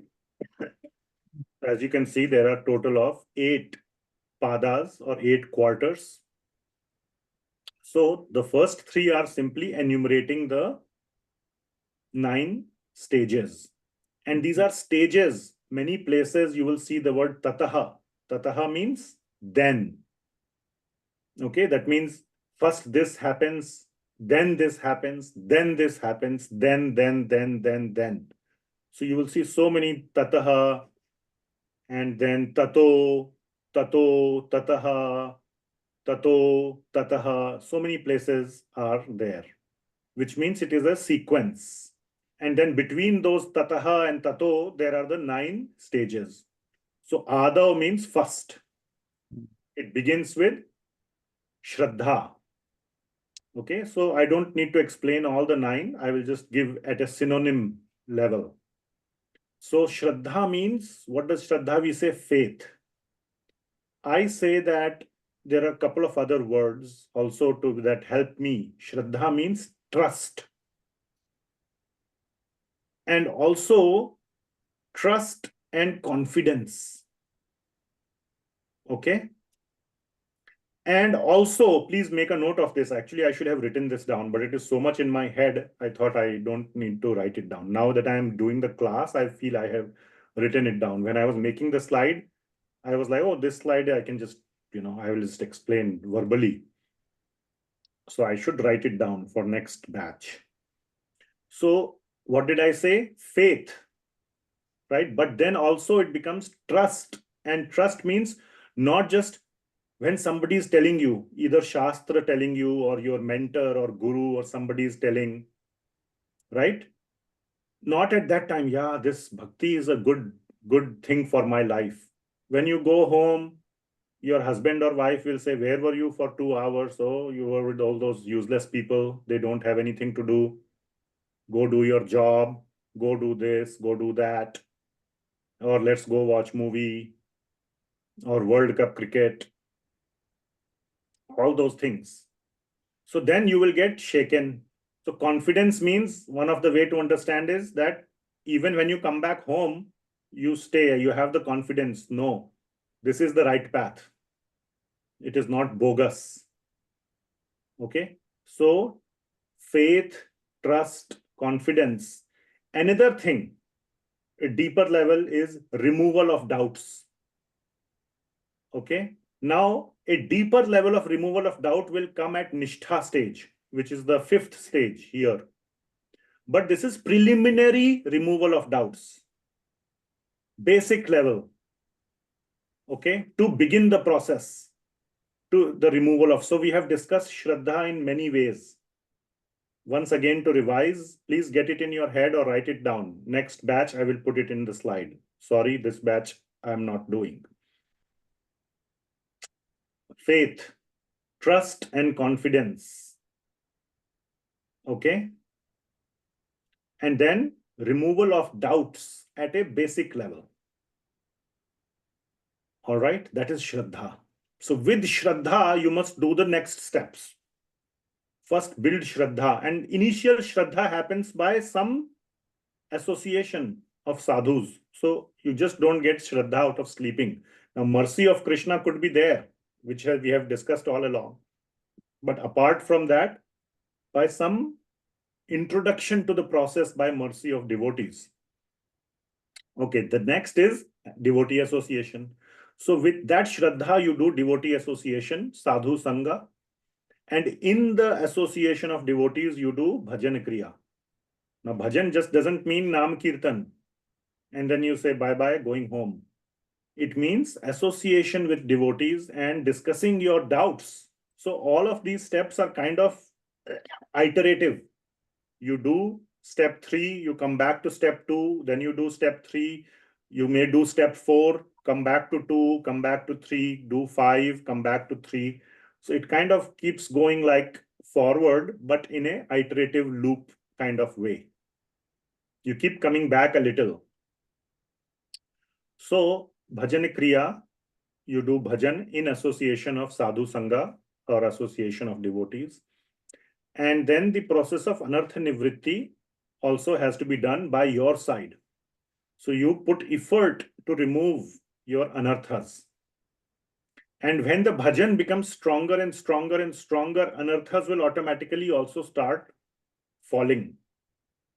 Okay? Because bhajan will become so strong at purely, now there is a magical or a spiritual aspect to it, but purely at a material level, the bhajan will occupy priority in your life. There won't be any scope to do new anarthas. The biggest anartha, one of the biggest anartha is criticizing others. That is why in the Upadeshamrit it is said, what is the 5th verse?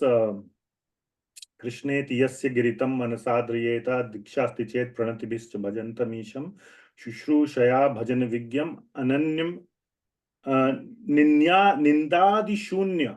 Ananya nindadi shunya. So one who is doing no ninda of others. Now, if your mind is in bhajan, there is no mental bandwidth to do ninda of others. When you do ninda of others, when you have nothing else to do, then you keep remembering, this guy did this, that guy did that, I will do this to that guy, I will do this, I will do this, I will do this, or this. So when bhajan kriya takes priority, automatically other things begin to fall, plus it has a magical effect to cleanse the heart, both. So that is anartha nivritti, and then nishtha. And this is the process of, so till the nishtha, you are putting in effort, but it is reducing. So nishtha is when doubts are clarified fully. No more doubts are there. Your doubts, you're so fixed, nothing can shake you. And the biggest thing that can shake anybody from path of bhakti is what?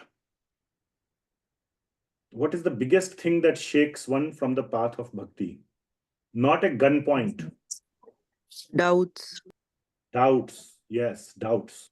So nishtha stage means one is fixed, and which means the primary source to cause anishtha is gone, which is doubts. Are you following?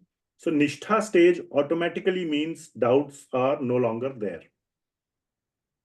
And from that point onwards, once you reach the stage of ruchi, ruchi means attraction, then artha privritti kind of takes over. Not that it has started now. Artha privritti should have started before. Artha privritti means developing the positives, which means hearing Krishna Katha, doing Nama Kirtan, and so on. Those are all artha privritti, doing the positives. Anartha nivritti means eliminating the negatives. So, but so far, mainly the focus would be on eliminating the negatives and doing the positives out of some enforcement. Somebody is telling, so you are doing. But then it becomes attractive and suddenly it takes higher priority, or it begins to take the more upper hand. And anartha nivritti becomes, it just happens on autopilot. Artha pravritti also happens on autopilot because there is natural attraction. So ruchi and asakti is just a stronger ruchi, are the initial or advanced stages of sadhana bhakti or sadhan bhakti. And then comes bhava bhakti, and finally it leads to prema. So tataha, this line says tataha prema abhyudanchati, उदय, प्रेम का उदय होता है. So there is the word abhyudanchati, so which means there is the word udaya. Ud means to arise. So then prema arises through this process. So this verse basically is summarizing sort of the entire Bhakti-rasāmṛta-sindhu steps that have been described so far. Okay. All right.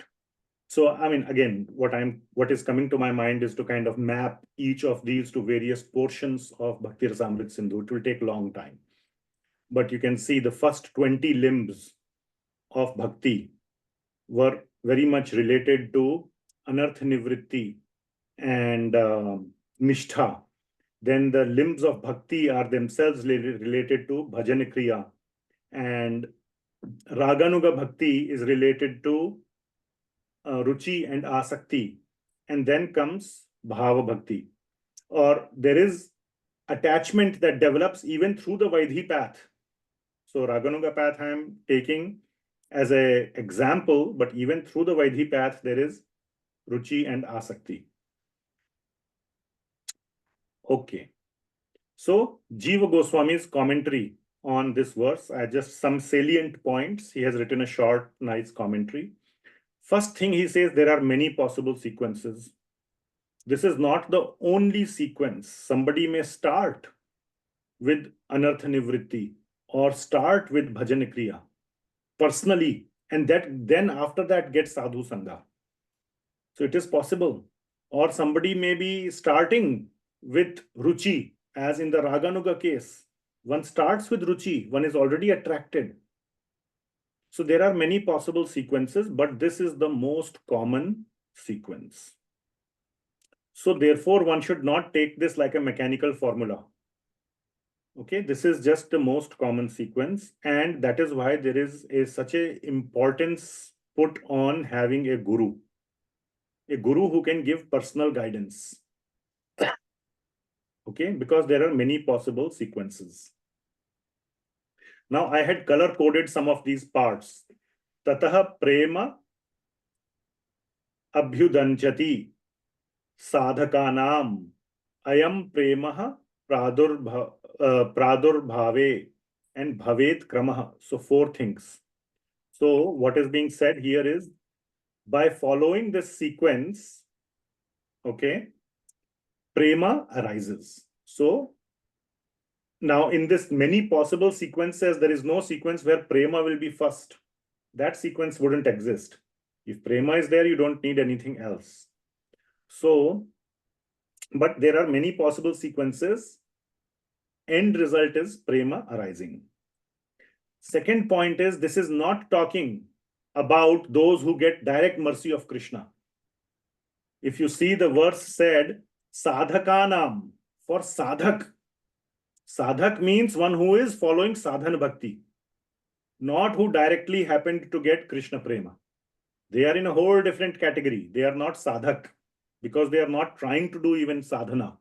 So you cannot call them sadhak. This applies to sadhakas, those who are, which is all of us. The third one is, there is a sequence. This sequence leads to, no, sorry, this third one is saying it leads one to the stage of prema. So this is a sequence, kramaha. Oh, sorry, that is also the last one. Ayam premaha pradurbhave, which means prema is the final output. That is the point. And the fourth point is bhavet kramaha. That means there is a sequence. You must follow. For if you are 90% of in the 90% category, which is the most common, you must follow the sequence. Okay, which means that one should not, the main point being made is, one should not avoid sadhu sangha. One should not avoid, there are, by the way, many people who say, oh, no need to do anartha nivritti. I will just listen to 10th canto. I will just listen to Ras Leela. I will just do whatever else, and my anarthas will automatically go away. I will continue to be a rascal. No, one must, actively try to do anartha nivritti as well as artha pravritti. So anartha nivritti is one of the stages, and then later comes ruchi and asakti. Okay, so all these are stages that one must keep in mind. Now this is Jiva Goswami's commentary. Sri Vishwanath Chakravarti Thakur has no commentary on this, but he wrote a whole book called Madhurya Kadambini, which is basically a commentary on these 2 verses. Okay, so that Madhurya Kadambini is basically explaining these 9 stages in great detail. And that is the commentary. So that Madhuri Kadambini by Sri Vishwanath Kurti Thakur is known as a detailed commentary on these two verses. So hopefully someday we will study Madhuri Kadambini. My Guru Maharaj, Srimad Rompad Maharaj came and he covered Madhuri Kadambini over two series, one last year, half, and then the second half this year. So recordings are present on his YouTube. You can look, and there are many other devotees who have covered Madhuri Kadambini. So you can look at any of those and you can just read the book. There are two versions available within ISKCON, one by Dinabandhu Prabhu and one by His Holiness Bhanu Swami. You can read those. And you can read any other Gaudiya Vaishnava under the Gaudiya Vaishnava Sampradaya, other versions too, if they are available. Okay. All right. Again, we are towards the conclusion. So 18th, 17th, and 18th, I'm just summarizing in interest of keeping it short and not going in too much detail, that Prema is very, very, very rare. As you can see from the symptoms and from what it involves. And it arises in the heart of a very, very fortunate person, which is basically saying the same thing, that it is very rare. The main point is that the behavior of a person with Prema is extremely difficult to comprehend, especially because the symptoms are very, very radical. You may easily confuse them to be a madman, or may not be. Now, you may not see today, there may be a Prema Bhakta who is not shouting and jumping, but maybe he is completely aloof. You may think, I write to this person, I send him message, he never replies. That happens so many times. So you never know. So you may, even if you see this kind of behavior where you think he is, he doesn't care. Devotees are supposed to be caring, isn't it? Caring, very compassionate, caring, which means every time you send them a message, reply comes within 2 seconds. Does it mean that? Maybe, yes. But if they are aloof in their own world, then don't criticize them, don't judge them. Basically, the point is that the behavior of a Prema Bhakta cannot be comprehended even by those who are well versed in the scriptures. That is what is mentioned by Sri Rupa Goswami. Even the most wise person cannot correctly understand the behaviors of such a person. So therefore, never try to judge or criticize such a devotee. And then there are evidences provided. Evidence is provided in the commentary. More evidences are provided. I'm going to skip that. And finally, in the 19th verse, Sri Rupa Goswami says there are higher stages of Prema. So these are the higher stages of Prema: Sneha, Man, Pranaya, Raga, Anuraga, Bhava, and Mahabhava. Now this Bhava is different from the Bhava stage that comes before Prema. Okay, there are so many stages and the name is being reused. Okay, so the gopis are at the Mahabhava stage. Okay, so at the highest stages of Prema, it's known as Mahabhava. So there are all these stages and they are obviously even more rare. Okay, so because they are so rare, Sri Rupa Goswami is saying they are not discussed here in the Eastern division. And in general, they are not discussed in detail in the whole of Bhakti-rasāmṛta-sindhu. Because Bhakti-rasāmṛta-sindhu is mainly meant for sadhakas. And that too primarily for Raganuga sadhakas. But these advanced stages of Prema happen at the stage of Prema or even beyond. So Sri Rupa Goswami wrote a whole different scripture called Ujjwal Neelamani, where he goes deep into these higher stages of Prema.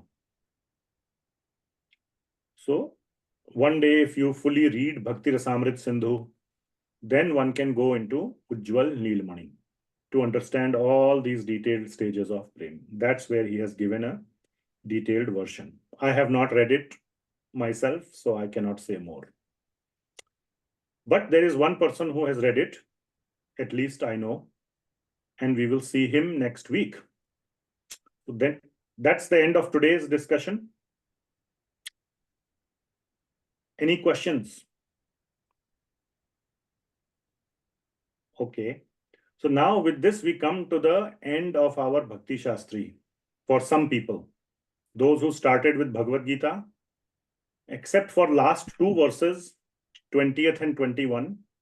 20th verse is glorifying especially Sanatana Goswami. So Śrī Rupa Goswami, the conclusion, Prem Bhakti is done.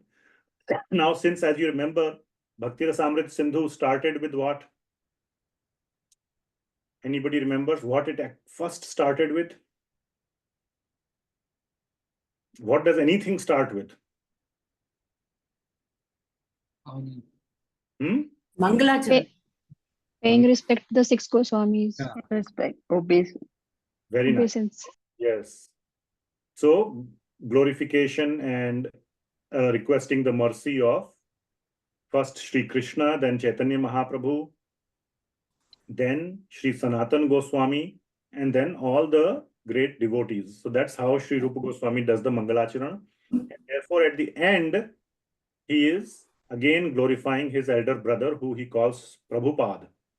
Prabhupada means one who is the follower of Sri Krishna, following in the footsteps of the Lord. So Sri Sanatana Goswami he calls Prabhupada. That is the 20th verse. And 21st verse, he glorifies, we will see who. Okay. So there is a twist in that. Very nice twist. So last two verses will be covered next week. And the class will be on Saturday. No class on Friday. Saturday, 6:30 p.m. Pacific time. Special class by a special guest, Shri Hari Parshad Prabhu. So he has very kindly agreed to do the grand finale of our Bhakti Shastri series for some of the devotees who started off, and especially with Bhakti-rasāmṛta-sindhuḥ, Eastern Division. And without him, the study of Bhakti-rasāmṛta-sindhuḥ would be incomplete, especially for me, because he is the one who inspired me to go deep into Śrī Bhakti-rasāmṛta-sindhuḥ. I would have, had it not been for him, obviously I was teaching Bhakti Shastri, I would have just done Nectar of Devotion, summary study. It's very good. But what we have done here is a deeper version of Nectar of Devotion. There's a lot more we have covered than what is covered in just the summary study. And obviously, Srila Prabhupada himself calls it a summary study. We have done a little bit more detailed than the summary study. By the way, your homeworks and exams of Bhakti Shastri will still be based on just the summary study, Nectar of Devotion. But for your understanding and for my understanding, my purification, and to follow the advice, we must follow the advice of our mentors and guides. So, he told me very, strongly, you should study Bhakti-rasāmṛta-sindhuḥ. And I'm very happy that I took his advice a little bit seriously.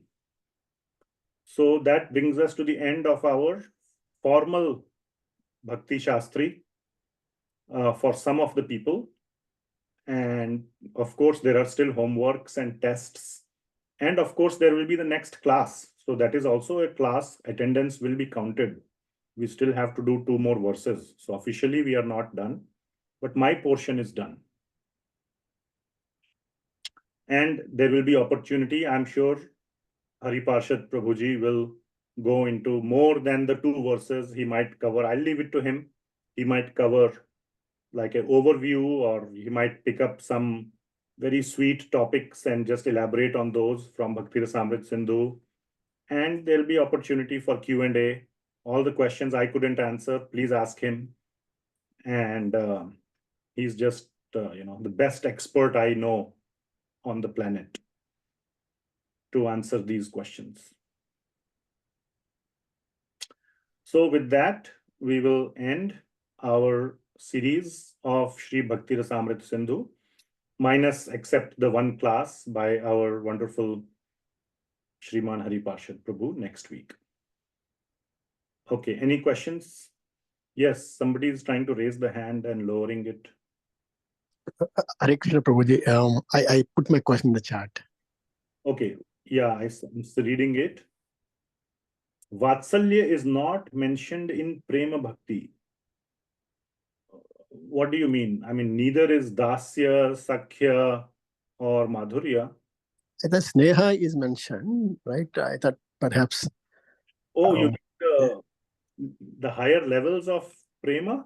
Yeah, in that list, I don't see Vatsalya or Madhurya. I mean, Madhurya means maybe Pranaya could be perhaps that. No. This has nothing to do with Vatsalya or...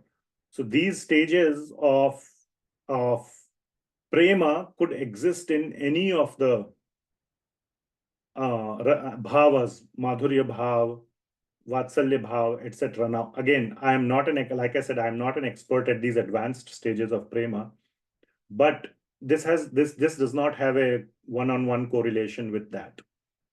Okay, so yeah, these are just the higher stages of Prema itself, and Prema Bhakti, a Vatsalya, a Bhakta with Vatsalya bhav can be at a very high stage of Prema, maybe at the... Now, Mana, for example, means becoming angry at or becoming, So we can see Srimati Radharani becoming angry at Krishna when he arrives late for a meeting. And similarly, Mother Yashoda becomes angry at Krishna when he breaks the pot and doesn't listen to her.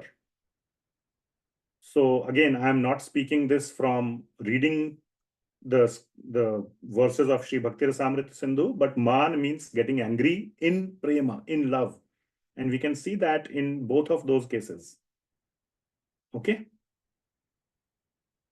So there is... Okay, Prabhuji, thank you. That does not correlate with Vatsalya, Madhurya, Dasya, Sakhya, etc. Anything else? Okay. Thank you very much. We will see you all. So yeah, there are more announcements. So what are the announcements? Oh yes. So yeah. So with the conclusion of Bhakti-rasāmṛta-sindhuḥ, like I announced yesterday, I'll be starting new batch of Bhakti Shastri, or I'll be taking in more students, few serious students who are interested in learning Shastra. If you know any friends or devotees or whatever who are seriously interested in Shastra study and want to do it through Bhakti Shastri. Now, Bhakti Shastri is not the only way to study Shastra, but it is a nice way. So those who want, if you know such one, you can tell them about this opportunity and tell them to contact me. I will create a Google form and those things I will do, but they can contact me. What else announcements? Yeah, and so next book will be Bhagavad Gita. So those of you who started Bhakti Shastri later through Ishopanishad or Nectar of Instruction or Nectar of Devotion will continue on to Bhagavad Gita. But this Bhagavad Gita, again, I will do it at a Bhakti Shastri level, and new devotees or like new people, it will be like a general Bhagavad Gita open to new people as well. So in general, if you know anybody who would like to study Bhagavad Gita, you can, beginner level, you can again make this opportunity available to them.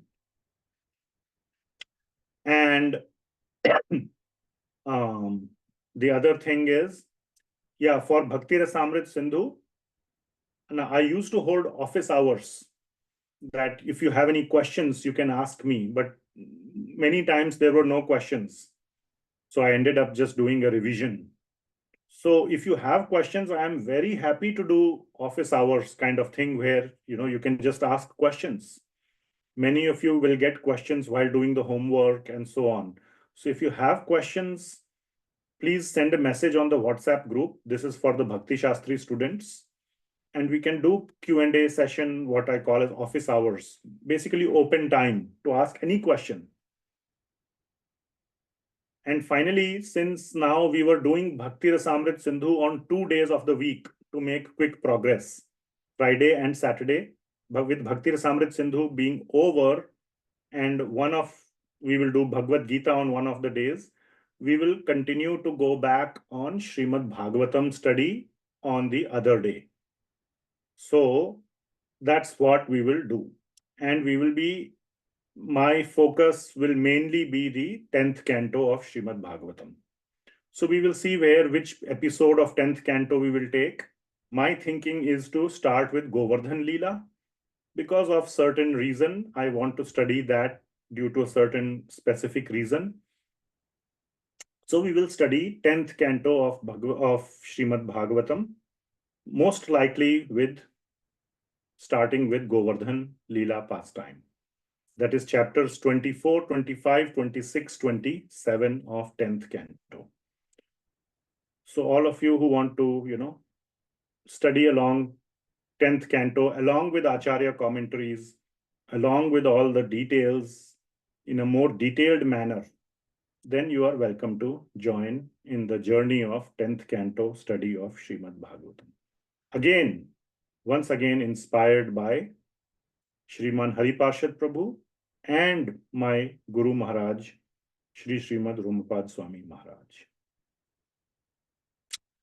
So with that, let me just conclude this slide to pay my personal obeisances to Srila Rupa Goswami for writing this wonderful Shastra, Śrī Bhakti-rasāmṛta-sindhuḥ, which has opened my eyes to so many new things, which were not open to me when I was reading just the English summary study.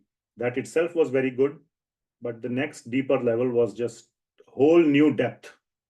It's not just like the Sanskrit version of the English. There were just so many new things that opened up for me here. So I really feel fortunate to having gone through that.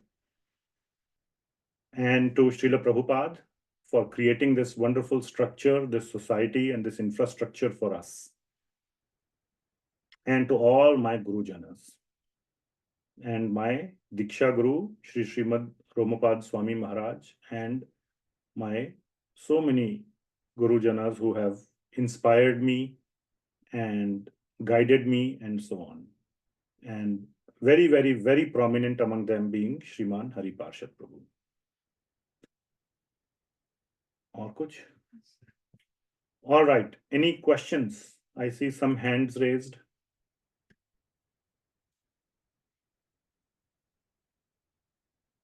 When will Bhagavad Gita class start? Yeah. So one question is that. So that's a very important question. So again, my first duty is to the Bhakti Shastri students. So how about we start Bhagavad Gita class next week? Huh?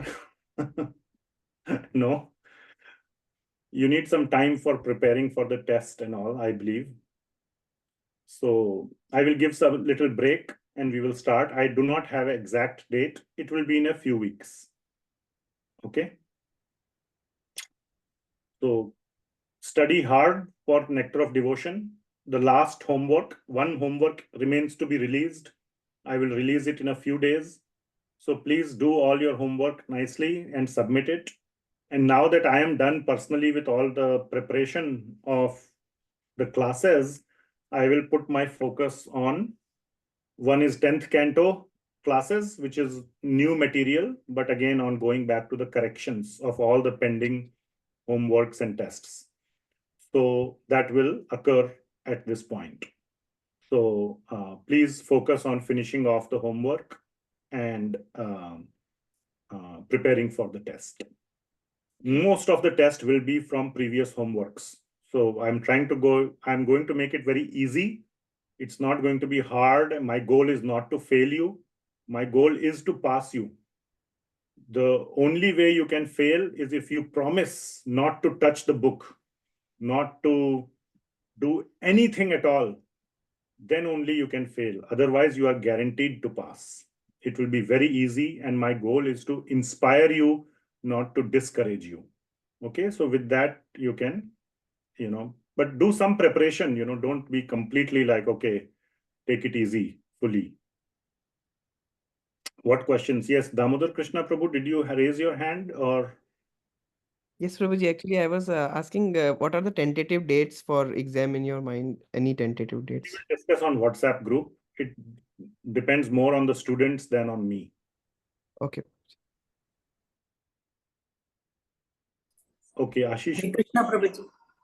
one Could you please give us a fast revision of the Bhakti-rasāmṛta-sindhu on Friday classes?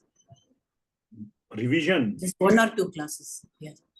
I can So do that it on a weekday. I don't want to occupy the Friday for it because I really want to get started with Bhagavatam and other things. We'll see, but that's a fair request. I can consider doing it, but it will be on a day of my choice. thank you. Yes, Ashish Prabhu, did you have question? Ji Prabhuji. So as you suggested, Prabhuji, for the question answers, we can sort out the questions on group. So are you planning to create a question answers as a group, Prabhuji? So we can disturb your current WhatsApp group? Yeah, so earlier I used to do it on Wednesdays evening. So I can restart that 1 hour on Wednesday, but you need to have your questions ready. Many people come just to hear the answers, but without any questions. I need at least some people with questions, otherwise there's nothing to answer. You see? So yes, we can meet on Wednesday evening and people need to come with questions. Otherwise, we'll be looking at each other's face. Was that your question? No, will you providing any medium, Prabhuji, where we can post our questions or? Oh, I was saying there's like office hours. So it's like open time. It will be a Zoom call. Devotees can join and ask questions and others can hear. To post beforehand. So beforehand, you can post it on the WhatsApp group. Yeah, exactly. So you're creating a new group for that? The same Bhakti Shastri group. Okay. You don't worry about cluttering it. Yeah, I was thinking that if we cluttering and No. Legitimate questions can be asked. Cluttering happens when everybody sends 10 thank yous and 10 Hare Krishnas and emojis and all that. Don't do that. yeah, probably.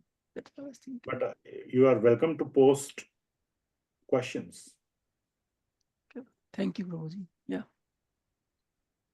Hare Krishna. Anything else?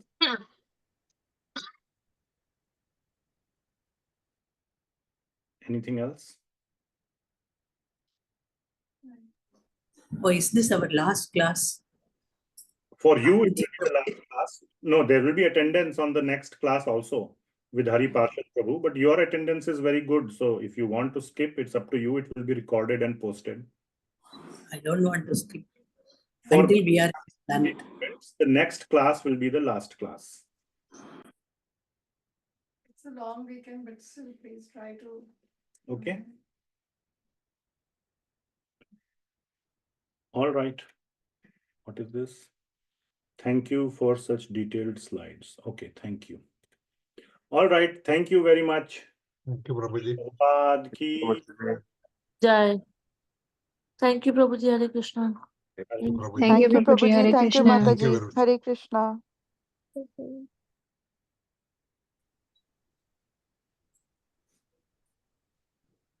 Thank you, Prabhuji. Thank you, Mataji. Thank you. Thank you, Prabhuji. Thank you, Mataji. Thank you. Hare Krishna. Thank you, Prabhuji. Thank you, Mataji. Hare Krishna, Prabhuji. Thank you. Mataji and Prabhuji. No. Yes. Anybody is saying something? Okay, I will